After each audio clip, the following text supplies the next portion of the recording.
ഹരേ കൃഷ്ണ. ശോഭന മാതാജി. ഹരേ കൃഷ്ണ മല്ലിക മാതാജി. ഹരേ കൃഷ്ണ കൃഷ്ണഭാര്യ മാതാജി. ഹരേ കൃഷ്ണ ശൈലജ മാതാജി.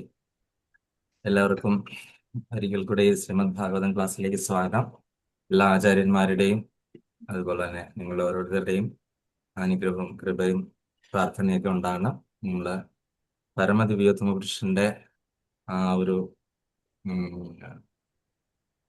അവതാരങ്ങളെ പറ്റിയും ലീലകളെ പറ്റിയും ഒക്കെ പറയുന്ന ഒരു ഒരു മഹത് ഗ്രന്ഥമാണ് ഇവിടെ നമ്മൾ പഠിച്ചുകൊണ്ടിരിക്കുന്നത്. അപ്പൊ അത് ഒരു വലിയ മഹാസാഗരമാണ്.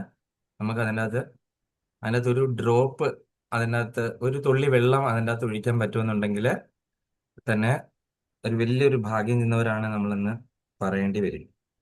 അപ്പൊ നമുക്ക് ഇനി 20ാമത്തെ ശ്ലോകമാണ് എടുക്കേണ്ടത്, അല്ലേ? 20 ഹരേ കൃഷ്ണ.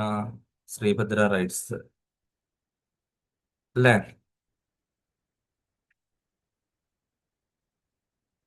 20, 21, 22 അതെ അതെ. അപ്പൊ നമ്മൾക്കറിയാം, നാരദ മുനി വ്യാസദേവന് മറുപടി കൊടുക്കുന്ന സന്ദർഭങ്ങളാണ് ഭഗവത്ഗീത. ശ്രീമദ് ഭാഗവതം അധ്യായം 5, നാരദന്റെ ശ്രീമദ് ഭാഗവത നിർദ്ദേശങ്ങൾ എന്നുള്ളതില് 20ാമത്തെ ശ്ലോകമാണ് നമ്മൾ ഇന്ന് തുടങ്ങുന്നത്. അപ്പൊ 20ാമത്തെ ശ്ലോകം: ഇദം ഹി വിശ്വം ഭഗവാനിവേതരോ യദോ ജഗൽ സ്ഥാന നിരോധ സംഭവ തദ്ധി സ്വയം വേദ ഭവാംസ്തദാപി തേ പ്രാദേശമാത്രം ഭവത പ്രദർശിതം. ഇദം ഹി വിശ്വം ഭഗവാനിവേതരോ യദോ ജഗൽ സ്ഥാനം നിരോധ സംഭവ തദ്ധി സ്വയം വേദഭവാംസ്തദാവിതേ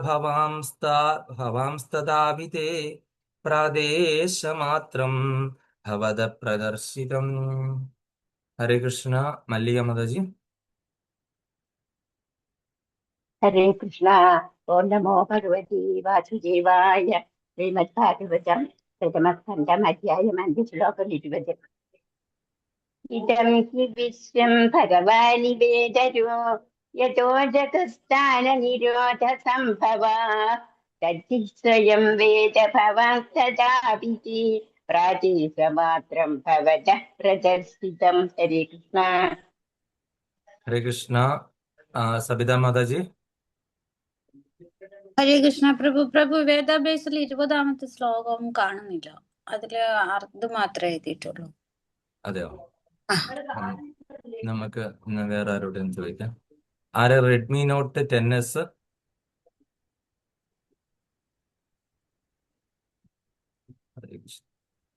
രാധാ മാതാജി ആരാണ്? ശ്രീരഞ്ജിനി മാതാജിയാണ് അല്ലേ? ഹരേ കൃഷ്ണ. മാതാജിക്ക് വായിക്കാൻ പറ്റുമോ ഈ ശ്ലോകം? എടുക്കുന്നേ ഉള്ളൂ. കുഴപ്പമില്ല. രാധാ മാതാജി റെഡി ആയിട്ടുണ്ടോ? 1ാമത്തെ സ്കന്ധം അധ്യായം 5 ശ്ലോകം 20. ഓക്കെ, സാറില്ല. നമുക്ക് ശോഭന മാതാജിയോട് ചോദിക്കാം. വായിക്കാം പ്രഭു. ഹരേ കൃഷ്ണ. ഹരേ കൃഷ്ണ. ഓം നമോ ഭഗവതേ വാസുദേവായ. ശ്ലോകം 20. ഇദം ഹി വിശ്വം ഭഗവാനിവേദരായ തതോ ജഗത്സ്ഥാന നിരോധന സംഭവ തദി സ്വയം വേദ ഭവസ്ഥിതോ പ്രാദേശമത്രം ഭവത പ്രദർശിതം. ഹരേ കൃഷ്ണ പ്രഭു.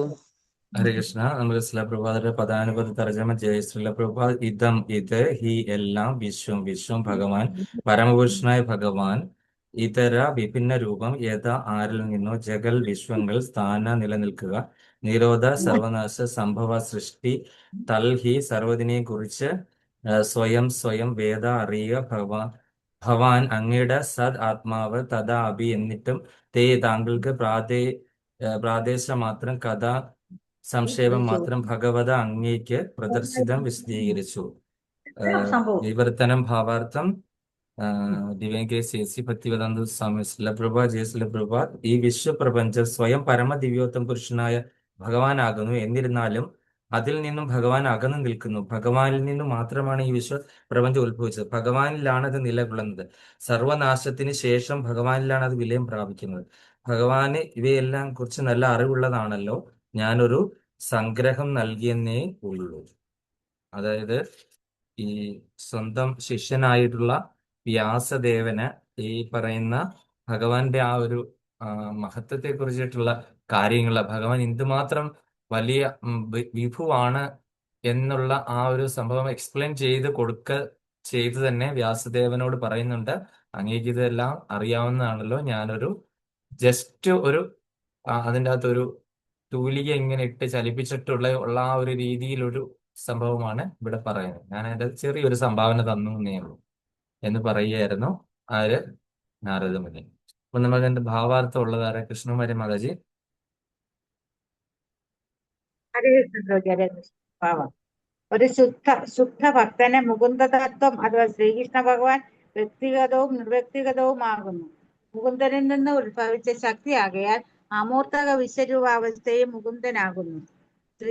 ദൃഷ്ടാന്തം ഒരു വൃക്ഷം പൂർണ്ണ ആകാരവും നേരെ മറിച്ച് വൃക്ഷത്തിലെ ഇലകളും ശാഖകളും ഉപശാഖകളും ഒക്കെ ആ വൃക്ഷത്തിൽ നിന്ന് ഉത്ഭവിച്ച ആ വൃക്ഷത്തിന്റെ തന്നെ അവിഭാജ്യ ഘടകവുമാകുന്നു. വൃക്ഷത്തിന്റെ ഇലകളും ശാഖകളും ഒക്കെ വൃക്ഷം തന്നെയാകുന്നു. എന്നാൽ ആ വൃക്ഷം എന്നാൽ അതിന്റെ ഇലകളോ ശാഖകളോ ആകുന്നില്ല. വേദവീക്ഷണം എന്നത് സമ്പൂർണ്ണ വിശ്വസൃഷ്ടിയും ബ്രഹ്മമല്ലാതെ മറ്റൊന്നുമല്ല എന്നതാണ്. അർത്ഥമാക്കുന്നത് എന്താണെന്നാൽ പരബ്രഹ്മത്തിൽ നിന്ന് സർവ്വതും ഉത്ഭവിക്കയാൽ യാതൊന്നും ഭഗവാനിൽ നിന്നും വ്യത്യസ്തമല്ല. അതേപോലെ അവശ്യ ഘടകങ്ങളായ ബാക്കുകളെയും ഊരുക്കളെയും പാദങ്ങളെയും ഒക്കെ ശരീരമെന്ന് വിശേഷിപ്പിക്കാം. എന്നാൽ സമ്പൂർണ്ണ ശരീരത്തെ ഏക ഘടകമായി വീക്ഷിക്കുമ്പോൾ ബാക്കുകളോ ഊരുക്കളോ മാത്രം പൂർണ്ണ ശരീരമാകുന്നില്ല. സനാതനത്വം, ധാരണാശക്തി, സൗന്ദര്യം എന്നിവയുടെ അതീന്ദ്രിയ സ്വരൂപ ഭഗവാനാകുന്നു. അപ്രകാരം ഭഗവത് സൃഷ്ടികൾ ഭാഗികമായി ശാശ്വതവും ജ്ഞാനസമ്പൂർണവും സൗന്ദര്യമുള്ളതായി കാണപ്പെടുന്നു. ഭാഗ്യശക്തിയുടെ അല്ലെങ്കിൽ മായയുടെ സ്വാധീനത്തിൽ ബദ്ധാത്മാക്കൾ വശീകൃതരാകയാൽ ഭൗതിക പ്രകൃതിയെ കുരുക്കിൽ അകപ്പെട്ടിരിക്കുന്നു. ആദി കാരണമായ ഭഗവാനെ കുറിച്ചുള്ള യാതൊരു ജ്ഞാനവും ഇല്ലാഴികയാൽ അവർ ഇതിനെ സർവസ്വമായി അംഗീകരിക്കുന്നു. ശരീരത്തിന്റെ അവശ്യ ഘടകങ്ങളെ പൂർണ്ണ ശരീരത്തിൽ നിന്നും വേർപെടുത്തിയാൽ പിന്നെ ശരീരത്തിൽ കൂട്ടിച്ചേർക്കപ്പെട്ട അതേ കൈകാലുകൾ അല്ലാതായി തീർന്നുവെന്ന അറിവും അവർക്കില്ല. അതേപോലെ പരമദൈവത്വ പുരുഷനായ ഭഗവാന്റെ അതീന്ദ്രിയ പ്രേമയുത സേവനത്തിൽ നിന്നും വേർപെടുത്തപ്പെട്ട ഈശ്വരരഹിത സംസ്കാരം ഛേദിക്കപ്പെട്ട കൈകാലുകൾക്ക് സമാനമാണ്. അത്തരം അവിഭാജ്യ ഘടകങ്ങൾ കരങ്ങളും ചരണങ്ങളും പോലൊക്കെ ദൃശ്യമാകുന്നുവെങ്കിലും അവ ജഡമാണ്. ഭഗവത് ഭക്തനായ ശ്രീ വ്യാസദേവൻ ഇത് സുഗ്രാഹ്യമാണ്. ആകയാൽ ഭൗതിക ബന്ധനത്തിന്റെ കുരുക്കിലകപ്പെട്ട ബദ്ധാത്മാക്കൾ അദ്ദേഹത്തിൽ നിന്നും അഭ്യാസങ്ങൾ സ്വീകരിച്ച് പരമദൈവത്വ പുരുഷനായ ഭഗവാനെ ആദ്യ കാരണമായി മനസ്സിലാക്കാൻ ശ്രീ നാരദൻ ആ ആശയത്തിൽ വിപുലമായും സുവക്തമായും വിശദീകരിച്ച് വർണ്ണിക്കാൻ വ്യാസദേവനെ വീണ്ടും ഉപദേശിച്ചു. ഹരേ കൃഷ്ണ. ഹരേ കൃഷ്ണ. അപ്പൊ ഇവിടെ പറഞ്ഞിരിക്കുന്നു ഈ വിശ്വപ്രപഞ്ചം പരമദിവ്യോത്തമ പുരുഷൻ ഭഗവാനാകുന്നു. ബാക്കിയുണ്ട് പ്രഭു, ബാക്കിയുണ്ടോ? ആഹാ, ആ ഉണ്ട്. കൃഷ്ണ. വേദവീക്ഷണം അനുസരിച്ച് ഭഗവാൻ സ്വാഭാവികമായി പരിപൂർണ ശക്തിമാനാണ്.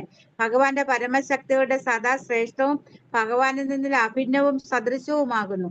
ആത്മീയവും ഭൗതികവുമായ ലോകങ്ങളും അവയുടെ പരിച്ഛേദങ്ങളുമെല്ലാം ഭഗവാന്റെ ആന്തരിക ഭാഗ്യശക്തികളുടെ പ്രഭാവങ്ങളാണ്.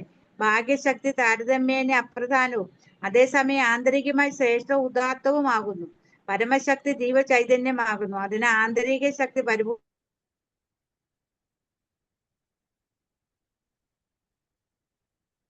ഹരേ കൃഷ്ണ. മാതാജി ഹരേ കൃഷ്ണ. എവിടെ പോയി? കേൾക്കാൻ പറ്റുന്നില്ലതോ എനിക്ക് മാത്രമാണോ?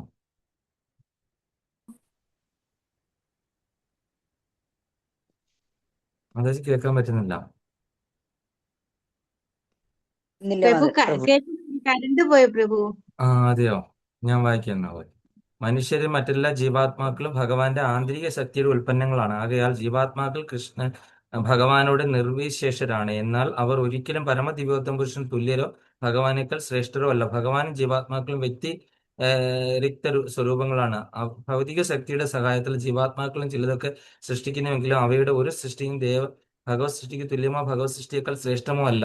മനുഷ്യർ ചെറിയ ലോലുപമായ സ്പുട്ടനിക് സൃഷ്ടിച്ചേക്കാം. മാത്രവുമല്ല ശൂന്യാകാശത്തിൽ അതിനെ എത്തിക്കാനും അവർക്ക് സാധിച്ചേക്കാം. എന്നാൽ അത് ഭഗവാൻ നിർവഹിക്കുന്നത് പോലെ ഭൂമിയെ പോലെ ചന്ദ്രനെ പോലെ ഒരു ഗ്രഹം സൃഷ്ടിച്ച് വായുമണ്ഡലത്തിൽ പ്ലവനം ചെയ്യിക്കാൻ അവന് സാധ്യമാണെന്ന് അതിനർത്ഥമില്ല. അല്പജ്ഞാനികളായ മനുഷ്യർ ഭഗവാന് സമാനനായി തീരാൻ കഴിയുമെന്ന് ഉറപ്പിച്ച് അവകാശപ്പെടുന്നു. അവർ ഒരിക്കലും ഭഗവാന് തുല്യരാകില്ല. അത് ഒരിക്കലും സംഭവ്യമല്ല തന്നെ. മനുഷ്യൻ സർവദാ പരിപൂർണനായ ശേഷം ഭഗവത് ഗുണങ്ങൾ അതിരേകമായ പരിണാമത്തിൽ പ്രാപ്തമാക്കാൻ സാധ്യമായേക്കാം. എന്നാൽ ഒരിക്കലും ഭഗവാനെ അധകരിക്കാനോ ഭഗവാനുമായി തുല്യത പ്രാപിക്കുവാനോ സാധ്യമല്ല തന്നെ. രോഗഗ്രസ്തമായ അവസ്ഥയിൽ മാത്രമേ മൂഢാത്മാർ ഭഗവാന് തുല്യമായ ഒരുവനായി തീരുമെന്ന് അവകാശപ്പെടുകയും അങ്ങനെ മായാശക്തിയാൽ തെറ്റായി നയിക്കപ്പെടുകയും ചെയ്യുന്നു എന്നേ ഉള്ളൂ. ആകയാൽ മാർഗഭ്രംശം സംഭവിച്ച വ്യക്തികൾ നിശ്ചയമായും ഭഗവാന്റെ പരമോന്നത അധികാരത്തെ അംഗീകരിക്കുകയും ഭഗവാന് പ്രേമയുക്ത സേവനം സമർപ്പിക്കാൻ തയ്യാറാകുകയും വേണം. അതിനായിട്ടാണ് അവർ സൃഷ്ടിക്കപ്പെട്ടിരിക്കുന്നത്. അതിനെ കൂടാതെ യാതൊരു സമാധാനവും പ്രശാന്തതയും ലോകത്തുണ്ടാകുകയില്ല. ശ്രീമദ് ഭാഗവതത്തിൽ ഈ ആശയത്തെ വിശദീകരിക്കുവാനാണ് ശ്രീ നാരദൻ വ്യാസദേവനെ ഉപദേശിച്ചത്. ഭഗവത്ഗീതയിൽ ഇതേ ആശയത്തെയാണ് വിവരിക്കുന്നത്. ഭഗവാന്റെ പാതാരബിന്ദങ്ങൾ പൂർണ്ണമായി അഭയം പ്രാപിക്കുക, സമർപ്പിക്കുക. ഉത്തമ മനുഷ്യന്റെ ഏക വൃത്തി ഇതാണ്. അതായത് ഇവിടെ ഒരുപാട് കാര്യങ്ങൾ പറഞ്ഞിട്ടുണ്ട് 2 പേജ് ഫുള്ളിലായിട്ട്. അപ്പം ഞാനത് നമ്മൾ ഒരുപാട് തവണ കണ്ടു കഴിഞ്ഞതുമായിട്ടുള്ള കാര്യങ്ങൾ ഇവിടെ അത് ഒരു ഹയർ ആയിട്ടുള്ള ഒരു തലത്തിലാണ് പറഞ്ഞത്. നമ്മൾ ഭഗവത്ഗീതയിലൊക്കെ പല സ്ഥലത്തും പഠിച്ചതാണ്. അപ്പൊ നമുക്കറിയാം ഈ ഭഗവാൻ ഒരുപാട് ശക്തികളുണ്ടല്ലേ, ഒരുപാട് അനന്തകോടി ശക്തികളുടെ ഉറവിടമാണല്ലേ. നമ്മളൊക്കെ വിചാരിക്കുന്നത് ഈ എന്താണ് ഭഗവാൻ ഇങ്ങനെ അവതാരം എടുത്ത ഒരു മനുഷ്യനാണ്, അല്ലെങ്കിൽ നമ്മള് ഇപ്പൊ നമുക്കറിയാം നമ്മളുടെ പ്രധാനമന്ത്രിയെ പറ്റിയൊക്കെ മാധ്യമങ്ങളിലൊക്കെ പല മോശമായിട്ടുള്ള രീതി നമുക്കറിയാം. അദ്ദേഹം എത്രയോ വലിയ വ്യക്തിത്വത്തിന് ഉടമയാണ്. പക്ഷെ മറ്റുള്ളവർക്ക്, സാധാരണ ആൾക്കാർക്കൊന്നും, നമ്മൾ പ്രത്യേകിച്ച് കേരളത്തിലുള്ളവർക്കൊന്നും മനസ്സിലാകുന്നില്ല. ഞാനൊരു പാർട്ടിയോ ഒന്നും പറയല്ല. അദ്ദേഹം ചെയ്തിരിക്കുന്ന കാര്യങ്ങൾ മാത്രം ജസ്റ്റ് ഗൂഗിളിൽ അടിച്ചു നോക്കിയാൽ പോലും നമുക്ക് മനസ്സിലാക്കാവുന്ന കാര്യങ്ങളാണ്. എന്ത് വലിയ കാര്യങ്ങളാണ് ചെയ്തത്. അതുപോലെ തന്നെ എന്തെല്ലാം ഈ രാജ്യത്തിന് വേണ്ടിയിട്ട് ചെയ്യുന്നുണ്ട്. ലോകത്തെ എല്ലാ സ്ഥലങ്ങളിലും അദ്ദേഹം പോകുന്നത്, ഓരോരോ കരാറുകളൊക്കെ ചെയ്യുന്ന നമുക്കറിയാം അല്ലേ. പക്ഷെ പ്രധാനമന്ത്രി ആർക്കും ഒരു വിലയില്ല. എത്ര മോശമായിട്ടാണ് അദ്ദേഹത്തിന്റെ കുടുംബത്തെ പറ്റിയൊക്കെ ആൾക്കാർ സംസാരിക്കുന്നത്. എന്നത് പറഞ്ഞ പോലെ ഭഗവാൻ ഈ ചെയ്യുന്ന കാര്യങ്ങളൊന്നും തന്നെ, ഭഗവാൻ എത്രയോ വലിയ ഭയങ്കര, നമുക്ക് ചിന്തിക്കാൻ പോലും പറ്റുന്നതിനേക്കാൾ അത്രയും വലിയൊരു സംഭവമാണ് അല്ലേ. പക്ഷെ നമ്മൾക്ക്, ഒരു യൂട്യൂബിലെ അങ്ങാണ്ട് ഒരു വീഡിയോ ഇട്ടിരുന്നു ഒരു ഇതില്ലേ, ഭഗവാൻ ഈ കണ്ട സമയങ്ങളിൽ മുഴുവൻ നമുക്ക് തരുന്ന ആനുകൂല്യങ്ങളും നമുക്ക് തരുന്ന ആ ഒരു എന്താണ് ഭയങ്കര വലിയ മെർസി, അല്ലെങ്കിൽ ആ ഒരു കൃപ നമ്മൾ അറിയുന്നേ ഇല്ല. ചെറുതായിട്ട് എന്തെങ്കിലും നമുക്ക് ദോഷം വന്ന് നമ്മൾ എന്ത് ചെയ്തു, ഭഗവാനെ കുറ്റം പറയും. ഇത് ഭഗവാൻ കാര്യം. ഇത്രയും നമുക്ക് ഇപ്പോഴും നമ്മൾ ശ്വസിക്കുന്നുണ്ടല്ലേ, ഇപ്പോഴും നമുക്ക് ഭക്ഷണമുണ്ട്, യാതൊരു ബുദ്ധിമുട്ടുമില്ല. ഇപ്പോഴും നമ്മൾ മഴ നനയാത്ത അല്ലെ വെയിലടിക്കാത്ത ഒരു കൂരയിലാണ് താമസിക്കുന്നത് അല്ലേ. ഇതിനൊന്നിനും ഒരു കുറവും വരുത്തിയിട്ടില്ല. എപ്പോഴെങ്കിലും ഒരു ചെറിയ കുറവ് വരുത്തി കഴിഞ്ഞു കഴിഞ്ഞാൽ നമ്മൾ ഭഗവാനെ നമ്മളെ മുഴുക്ക ചീത്ത പറയും അല്ലേ. ഭഗവാന്റെ അച്ഛനെ അമ്മയും വരെ പറയും. ഇപ്പൊ നമ്മൾ പ്രധാനമന്ത്രി മോദിയുടെ കാര്യം എന്ന് പറഞ്ഞതുപോലെ തന്നെ അത്രയ്ക്ക് നമ്മള് വികലമാണ്. ഈ ചെയ്യുന്ന കാര്യങ്ങളൊന്നും തന്നെ നമുക്ക് മനസ്സിലാകുന്നില്ല. ഇതൊക്കെ ഭഗവാന്റെ കൃപ കൊണ്ടാണ് നമുക്ക് ഇങ്ങനെ ഈ ശരീരം കിട്ടി ഈ ഒരു അവസ്ഥയിലായത്. നല്ലൊരു അച്ഛന്റെ അമ്മയുടെയും നല്ലൊരു കുടുംബത്തിൽ ജനിച്ച് നമുക്ക് നല്ലൊരു ഭർത്താവിനെ, അല്ലെങ്കിൽ നല്ലൊരു ഭാര്യയെ, നല്ലൊരു കുട്ടിയെ കിട്ടി നമ്മൾ അങ്ങനെ കുടുംബമായിട്ട് ജീവിക്കുന്നു. കൊച്ചുമക്കള് അങ്ങനെയൊക്കെയുള്ള സെറ്റപ്പിൽ കഴിഞ്ഞ് നമുക്ക് കഴിക്കാനുള്ള അന്നം ഒരാളോട് യാചിക്കാതെ കിട്ടുന്നു. ഇതിനൊക്കെ നമ്മൾ ഒരിക്കൽ പോലും നമ്മൾ ഒരു നന്ദി പറയില്ല അല്ലേ. ഒരിക്കൽ പോലും നമ്മൾ അതിന് തയ്യാറാകുന്നില്ല. നമുക്ക് ഇത്രയൊക്കെ തന്നിട്ട് നമുക്ക് എന്താണോ നമുക്ക് ഇല്ലാത്തത്, അല്ലെങ്കിൽ നമുക്കൊരു ചെറിയൊരു വിഷമം വരുമ്പോൾ നമ്മൾ അതിന് ഭഗവാനെ ചീത്ത പറയാനാണ് ഞാനടക്കം. നിങ്ങളിൽ ആരൊക്കെയാണെന്ന് എനിക്ക് അറിയത്തില്ല. അതുകൊണ്ട് ഞാൻ എന്നെയാണ് പറയുന്നത്, ഞാൻ ചെയ്യുന്നത് അല്ലേ. അപ്പൊ ശരിക്കും നമുക്ക് അങ്ങനെ പാടുണ്ടോ? കാര്യം ഭഗവാൻ എന്ന് പറയുന്ന വ്യക്തിത്വം എന്ന് പറഞ്ഞു കഴിഞ്ഞാൽ നമുക്ക് ഉദ്ദേശിക്കാൻ പറ്റുന്നതിലൊക്കെ ഭയങ്കര വലുതാണ്. അതുകൊണ്ടാണ് ഭഗവാൻ എന്ത് ചെയ്തു, മനുഷ്യരൂപത്തിൽ അവതരിച്ചപ്പോൾ നമ്മൾ ഭഗവാനാണെന്ന് മനസ്സിലാക്കില്ല. ഇതാണ് നമ്മളെ ഭഗവാൻ മൂഢൻ എന്ന് ഭഗവത്ഗീതയിൽ വിളിച്ചത്.